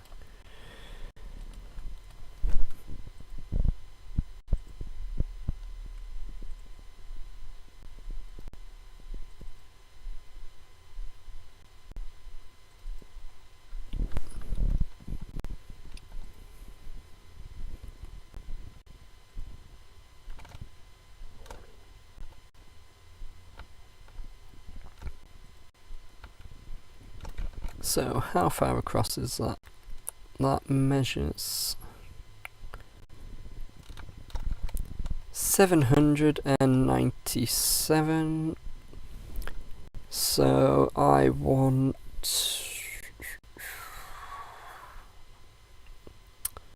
about 398 pixels across,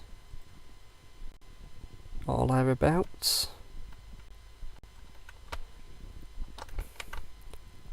Call it 399.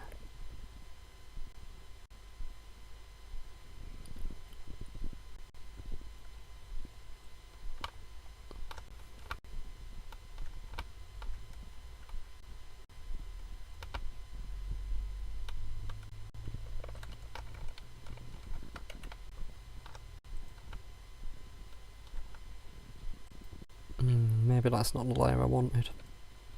That layer is there, so I want to copy it from there.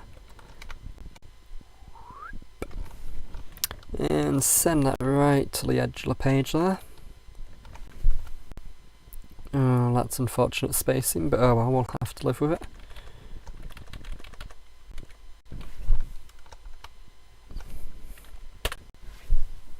There we go. So that should fasten up to the side there.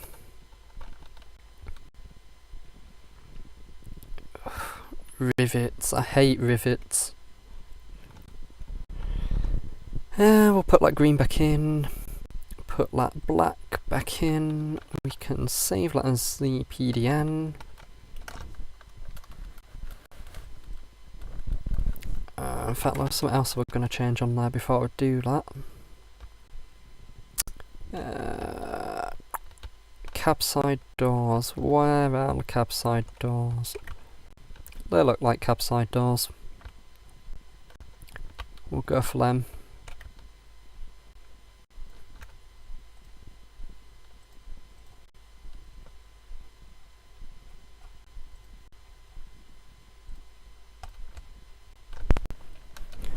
Go for lemon, hope that's right.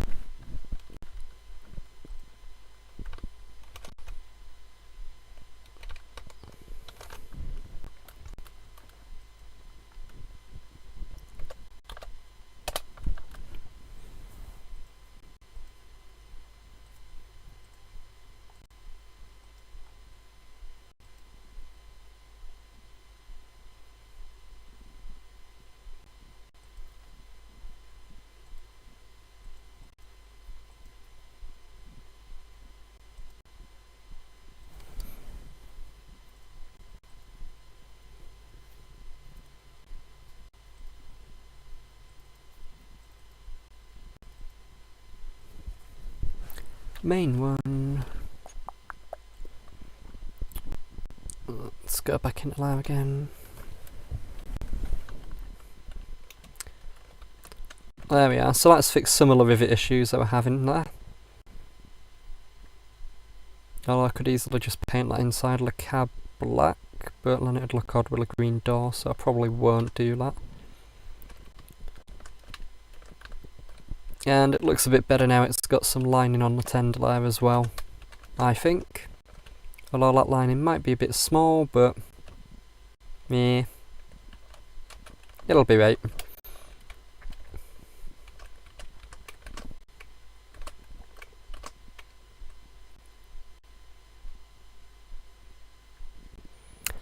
I should put a copper cap on here just to annoy Reese.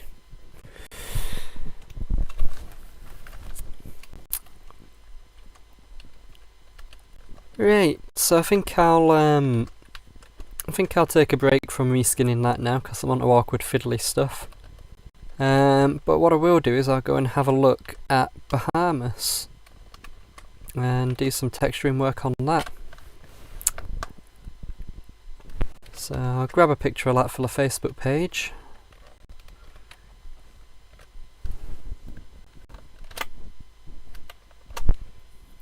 And make sure I've got both of those files saved.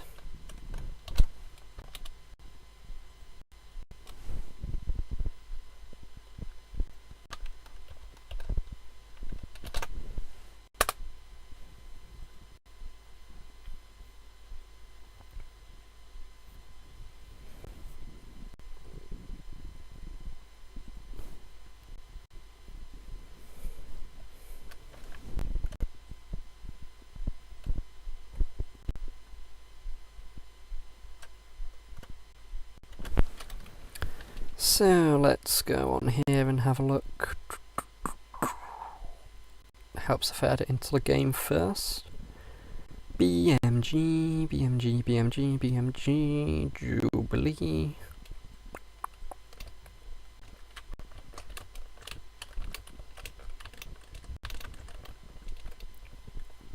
Banish Cornwall over there so it'll be a bit quieter.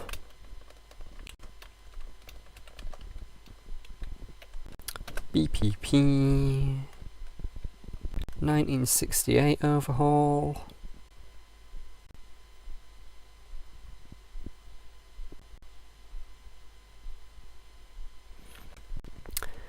Yeah, Reese, that's how I normally go about reskinning. And what I'm doing now and changing loco when I've got to the fiddly awkward bits is also something that I tend to do, although I really shouldn't, but I find doing the bulk of a reskin is fairly easy in and of itself, but when you get to the little fiddly bits, that's where you've got to be in exactly the right mood and frame of mind to get them done. But yeah, sometimes when I'm reskinning I'll do lots of stuff at once and then go in and check it afterwards, but if there's anything I'm uncertain on, I tend to do it, check it, and then change it and get it fixed straight away. So, for example, with a lining, I might go in and get all of the lining on the frames done and absolutely bang on before I move on to the lining on the rest of the loco.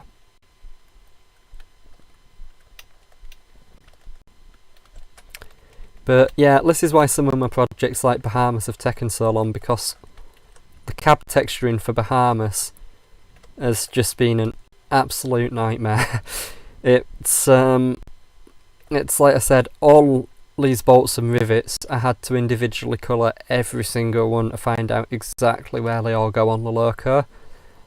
But I've been doing some research, and thanks to the guys at BLS, they've very helpfully pointed out some cab photos of the LMS version, and I'm absolutely gutted because it means I'm going to have to change all the textures in the cab again, which is going to take ages.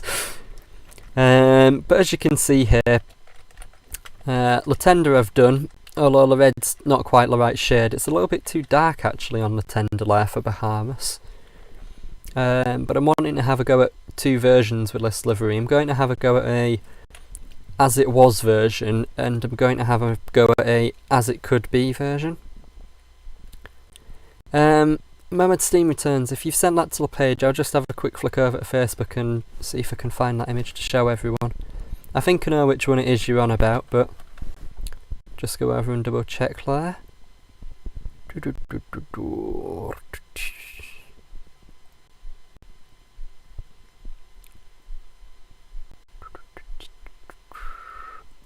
Inbox.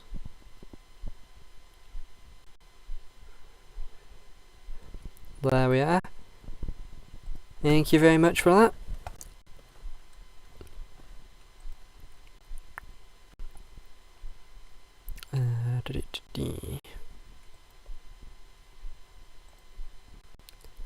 Let's have a look at these. So you can see there, that's quite a nice photo, is that actually? Painting really, but yeah, you can see on there sort of the look like we were going for with the green.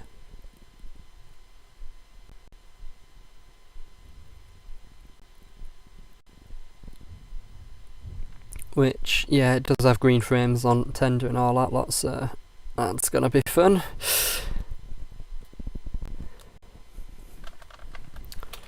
So, on to Bahamas.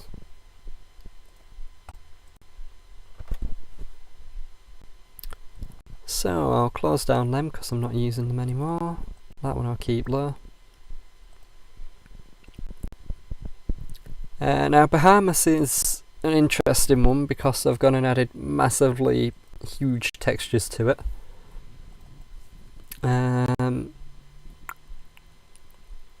So main lms.pdn.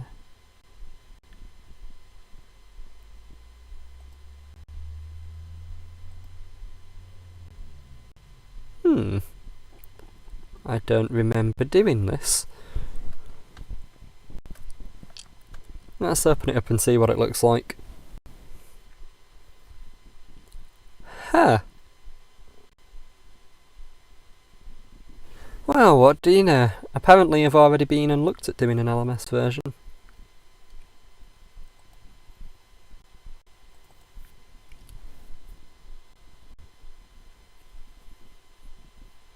Well, that makes my life easier.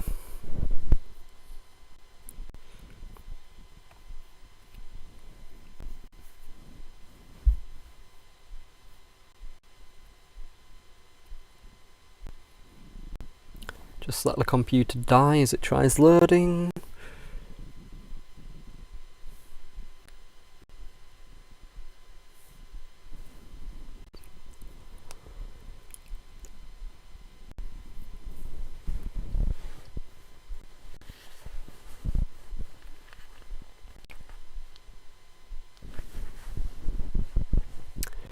So, this is why I always save my files with layers, because it means I can go back to them later and then edit whichever ones I need to. So, I think for the red ones, those are the red ones there.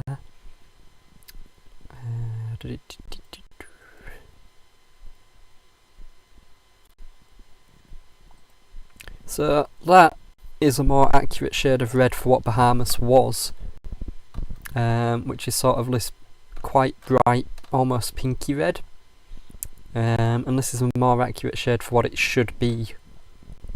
Well, I am going to make it a bit darker.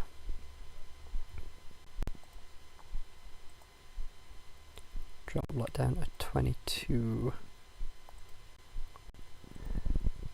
I think there's just something about the Crimson Lake livery which just looks good. Yeah, that's quite a nice shade. So that's the one I've got showing. So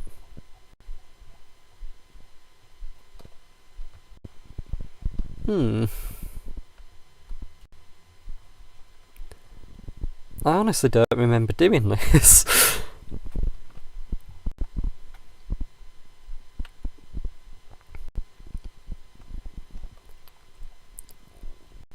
So I can close that, and I can go for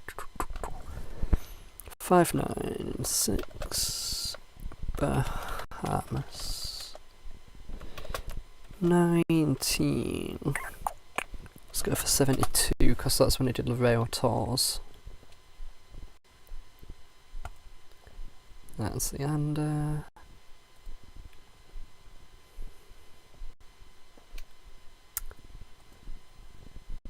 Here we are, the famous photo at Dinton. So it looks like I don't want that cab front to be done.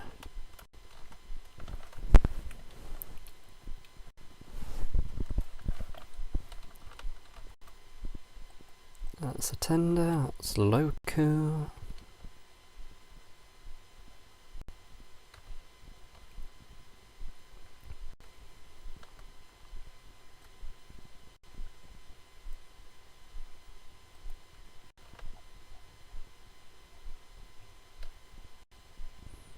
What's the lining like on the BR version?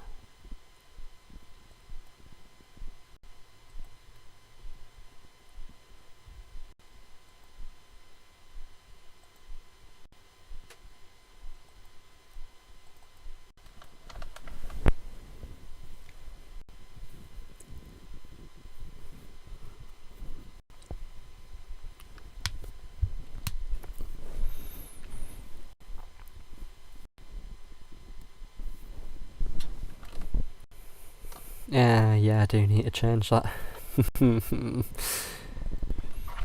Well, as I said earlier, it's doing the lining on these things that's the real killer for time. And I've got a fair bit of that to do.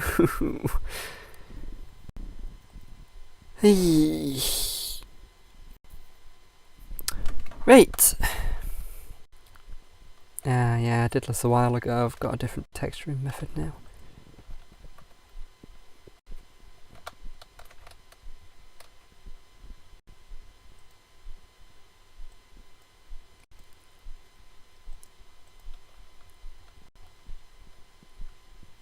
What's that bit? That's got to be on the side of the splashes, I think.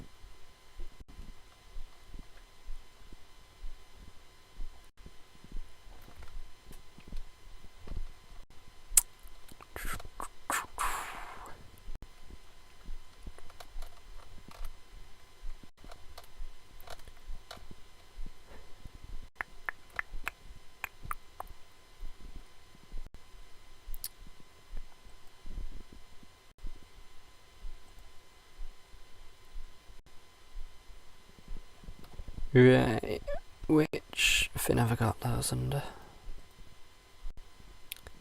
In fact, it doesn't matter because I need to copy the same fin that I've got for that anyway, so... There's a tender. And I want to copy that lining colour, which is the bright one that's underneath.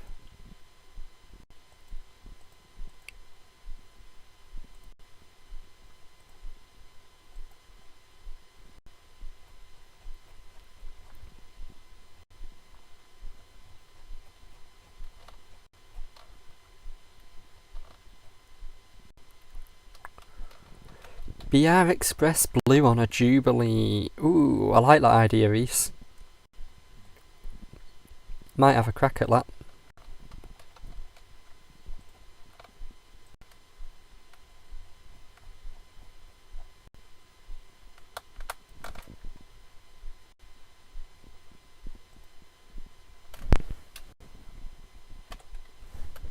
Let's go for about there.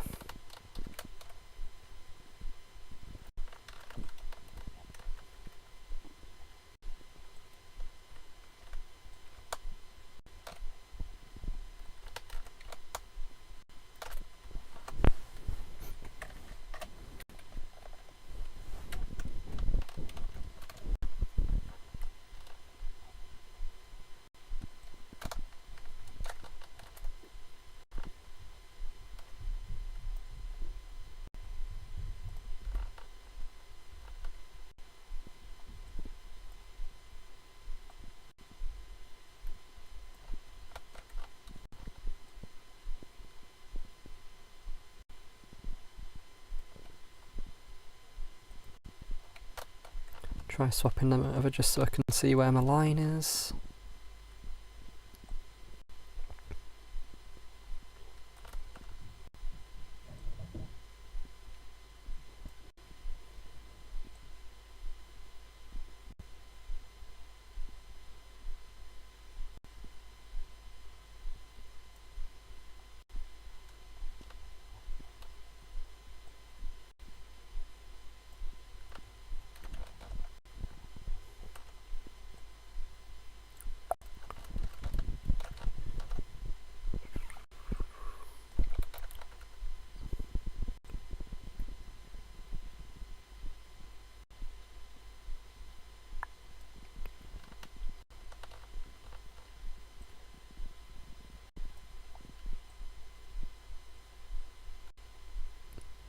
Yeah, I'm reminded of what I said earlier. If it wasn't for all the curved lines, reskinning would be a lot easier.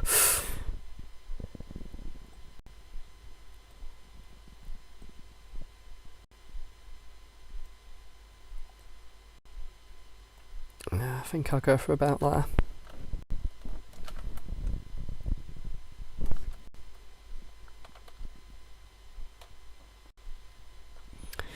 Yeah, it's interesting you say that, Reese, because British Railways actually had all the livery trials, and that were one of the main purposes behind them, to find out which paint jobs, which liveries were good at hiding dirt.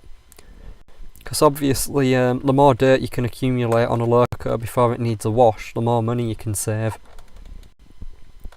And in post-war Britain, there were quite a lot of trying to save money on things going around.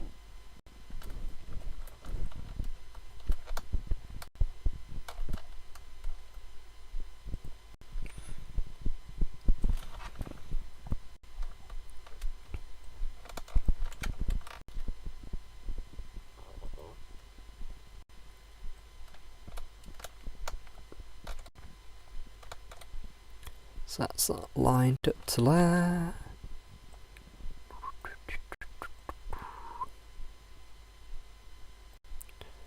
So that's that dotted round there. That's that dotted round there.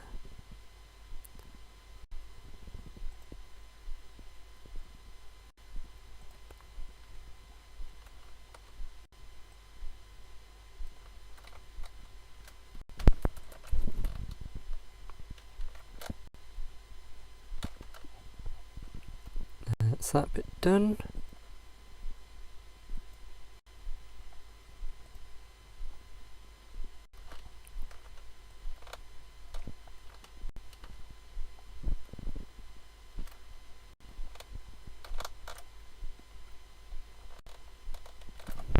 Shifted that over a bit.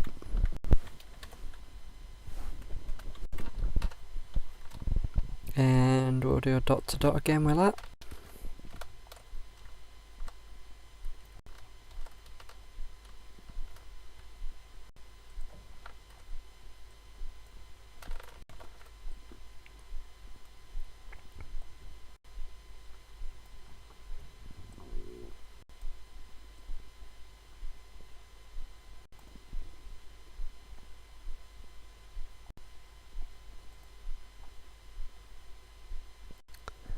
Looks about right.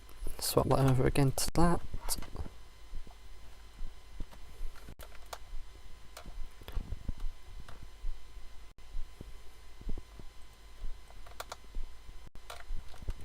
Slide that over there. Drop that down a bit. Move that. That's about right actually.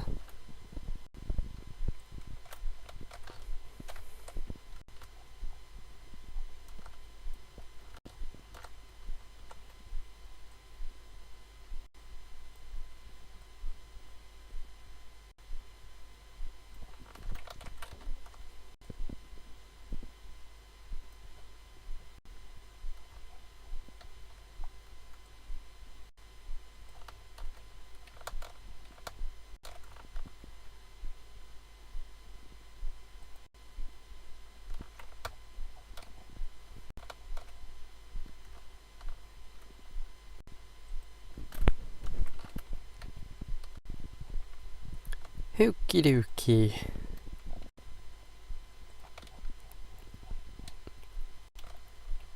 So I need to extend that line over here just a little bit more so it covers all of that. And then I can use a nice cheaty method to get around having to paint that off in black, which is I just do that. I copy that one specific bit and then go on to the red. And then want to delete that out of the red. And then I want to delete that off the bottom there, and that should be properly lined out now.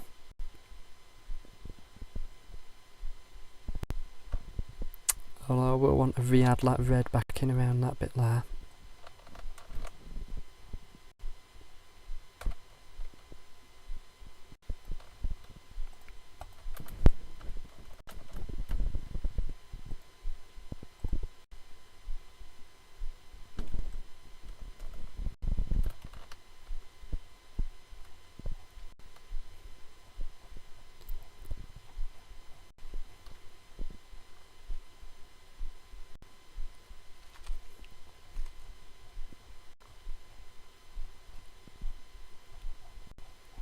And I'll just trim the edges on that lining to tidy it up.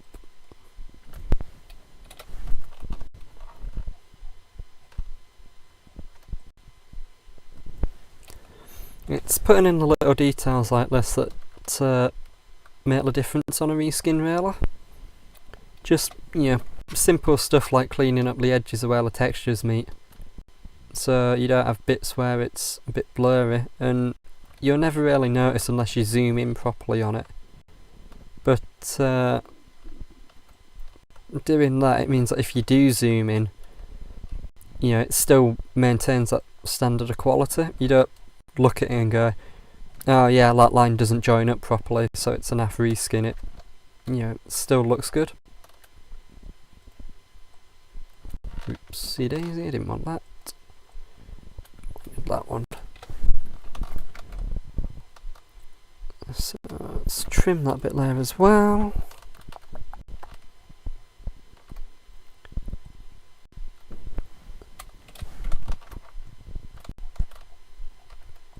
And trim that bit there. And that is that.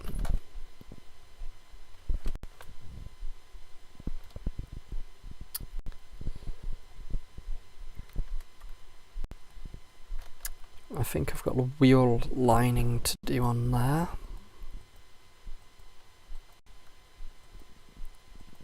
Yeah, steps and wheel lining.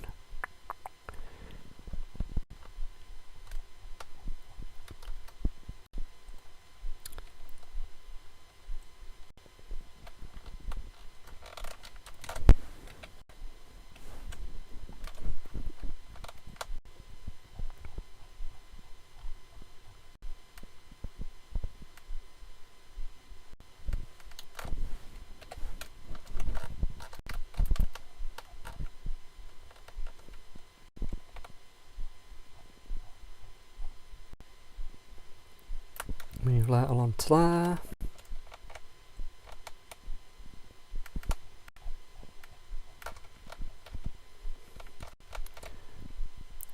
Make sure I've got a good overhang on there.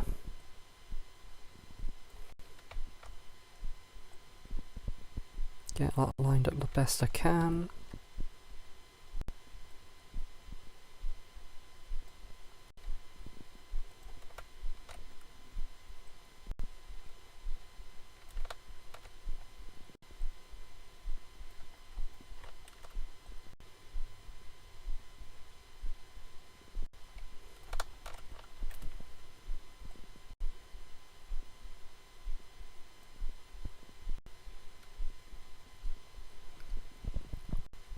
Make that edging soft and make that colour cream.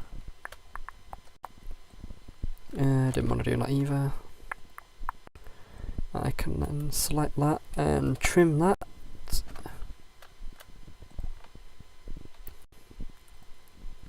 Fill in those blank bits there. Check there isn't any overhang at the top, which there isn't. And I've then got that bit there.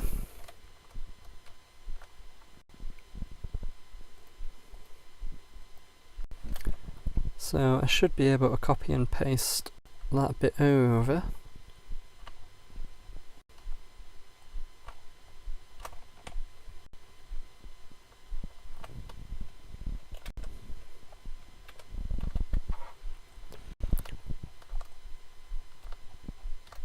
And hopefully, if I line this up properly with that, it should cover up that line in there, which it does. Which is wonderful news, because it really saves me a job having to do it twice.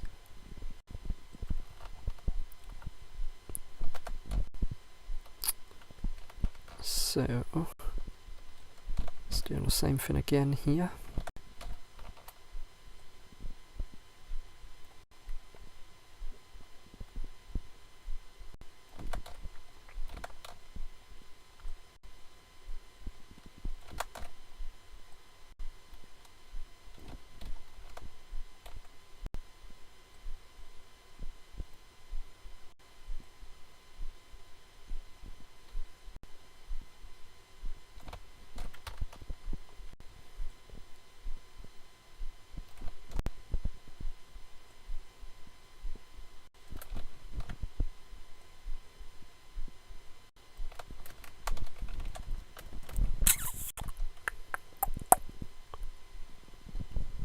Yeah, I think that'll do. So let's just put it into the right colour.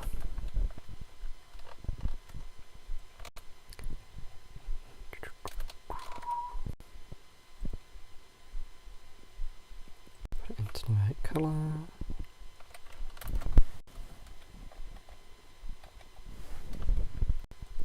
Trim that loose edge.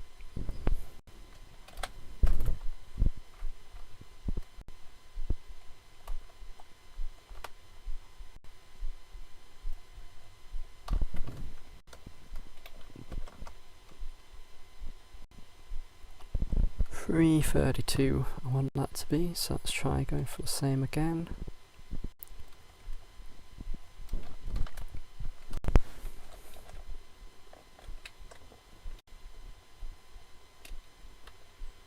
Oh, it doesn't quite line up, but I'll have a go with it there and see what it looks like in game.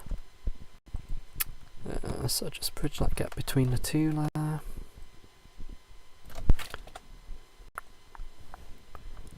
That'll do.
And that one there.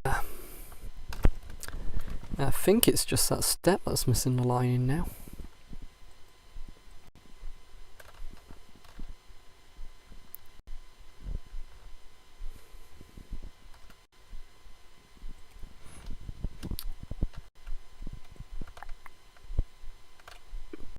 So we'll drop. That's interesting. That should line up, I think. I'll drop that down there anyway.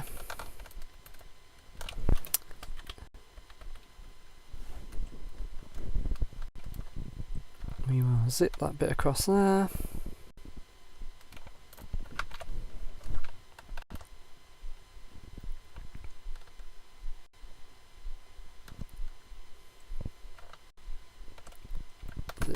there.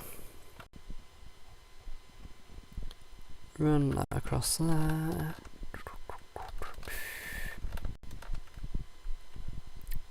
That's got a definite straight bit there.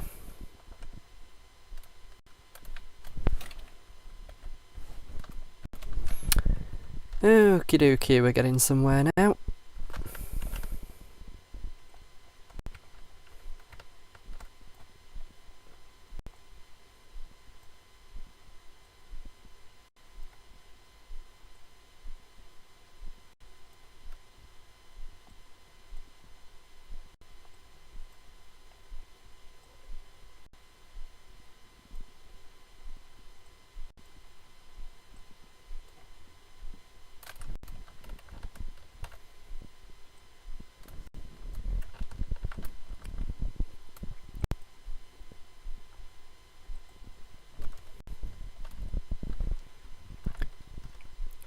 Same with this bit at the top.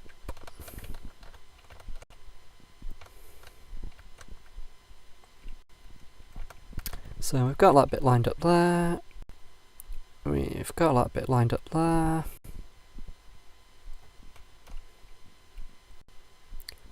Got that bit lined up there.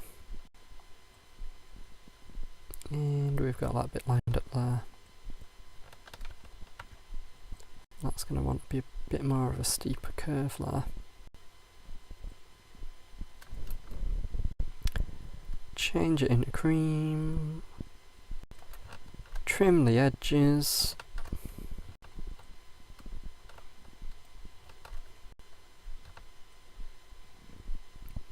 Like so.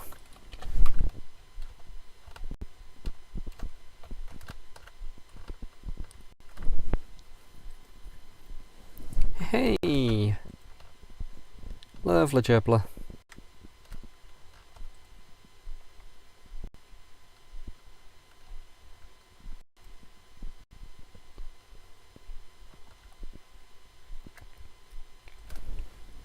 So I can then delete from that.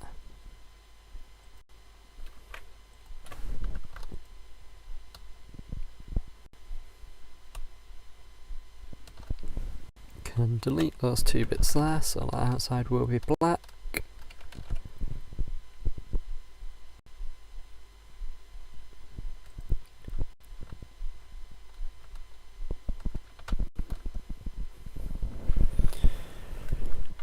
Right, let's see what it looks like in game.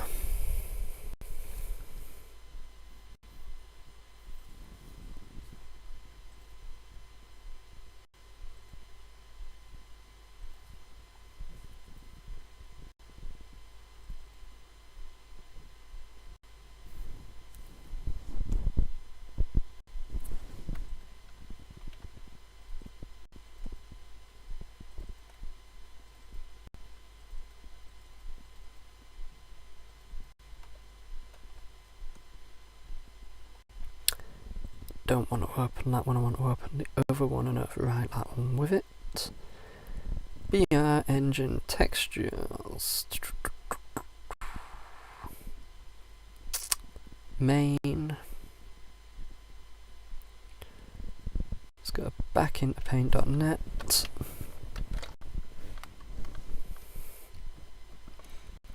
F4 and set the opacity to about 40 again. Save as DDS. Okie dokie. Wait for that to save.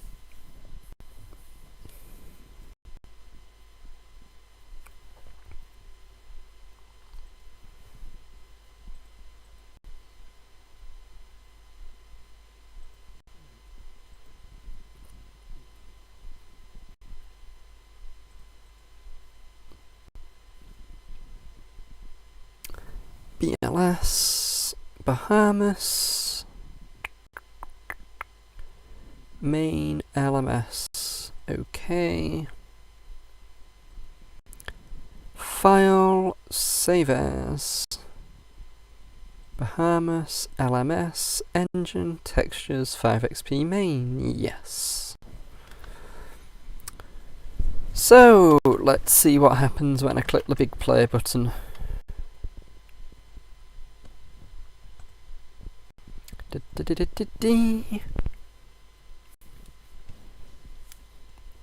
I might not have lined out the buffer beam. Although that might be on the frames file.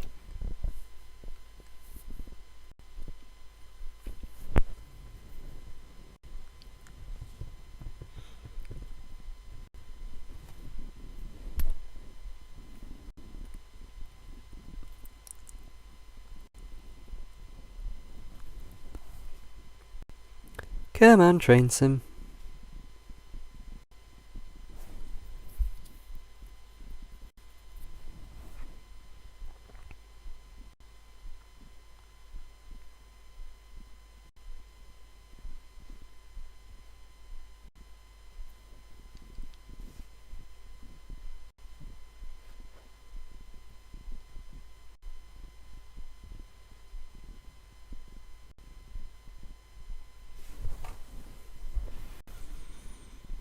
This is probably the effect of having all the reskin files open in paint.net. But we'll let it be.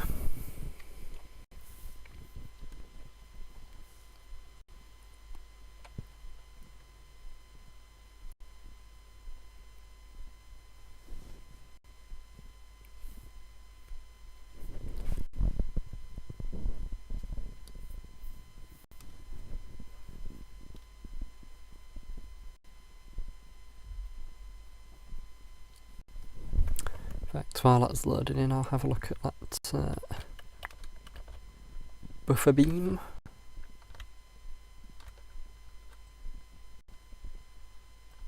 I think that's 4. Yeah.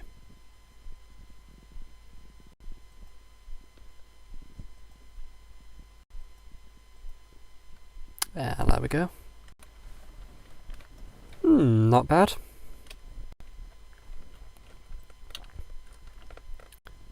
Needs some tweaks, but not bad at all. I think those wheels need changing.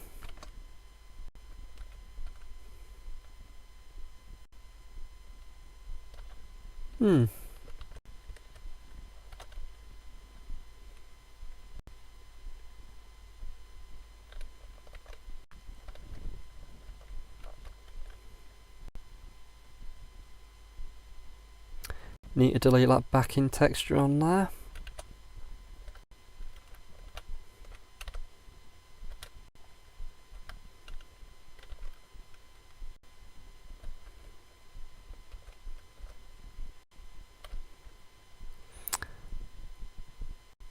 That bit there is not supposed to be lined. So I'll have to have a look at what's causing that and delete it.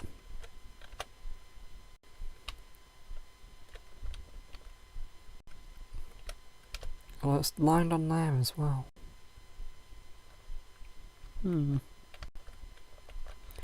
Certainly not that footplate bit there.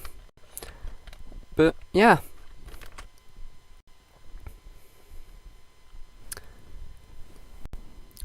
Still needs a lot of changes making to that yet, but just try copying over that file full of wheels and see what that looks like.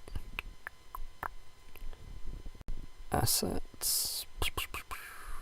BMG, Jubilee Pack, Rail Vehicle Steam, Bahamas, BR Engine, Textures. It's probably going to be the frames. Copy. LMS, Engine, Textures. Frames, paste, replace.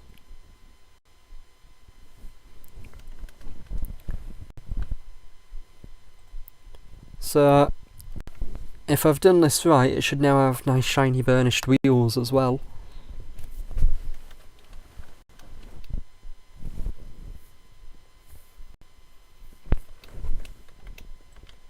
Hey, which it does.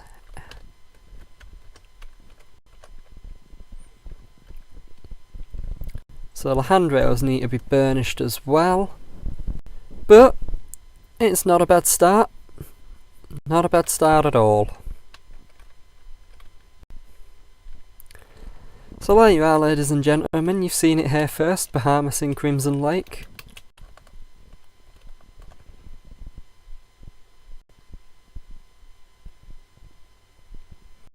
And I think on that note, I'll call it a night full of streams. So thank you very much for tuning in and watching, everyone. I hope you've enjoyed it. If you have, let me know. If you haven't, well, let me know anyway. And I'll see you all for whatever stream I end up doing next time.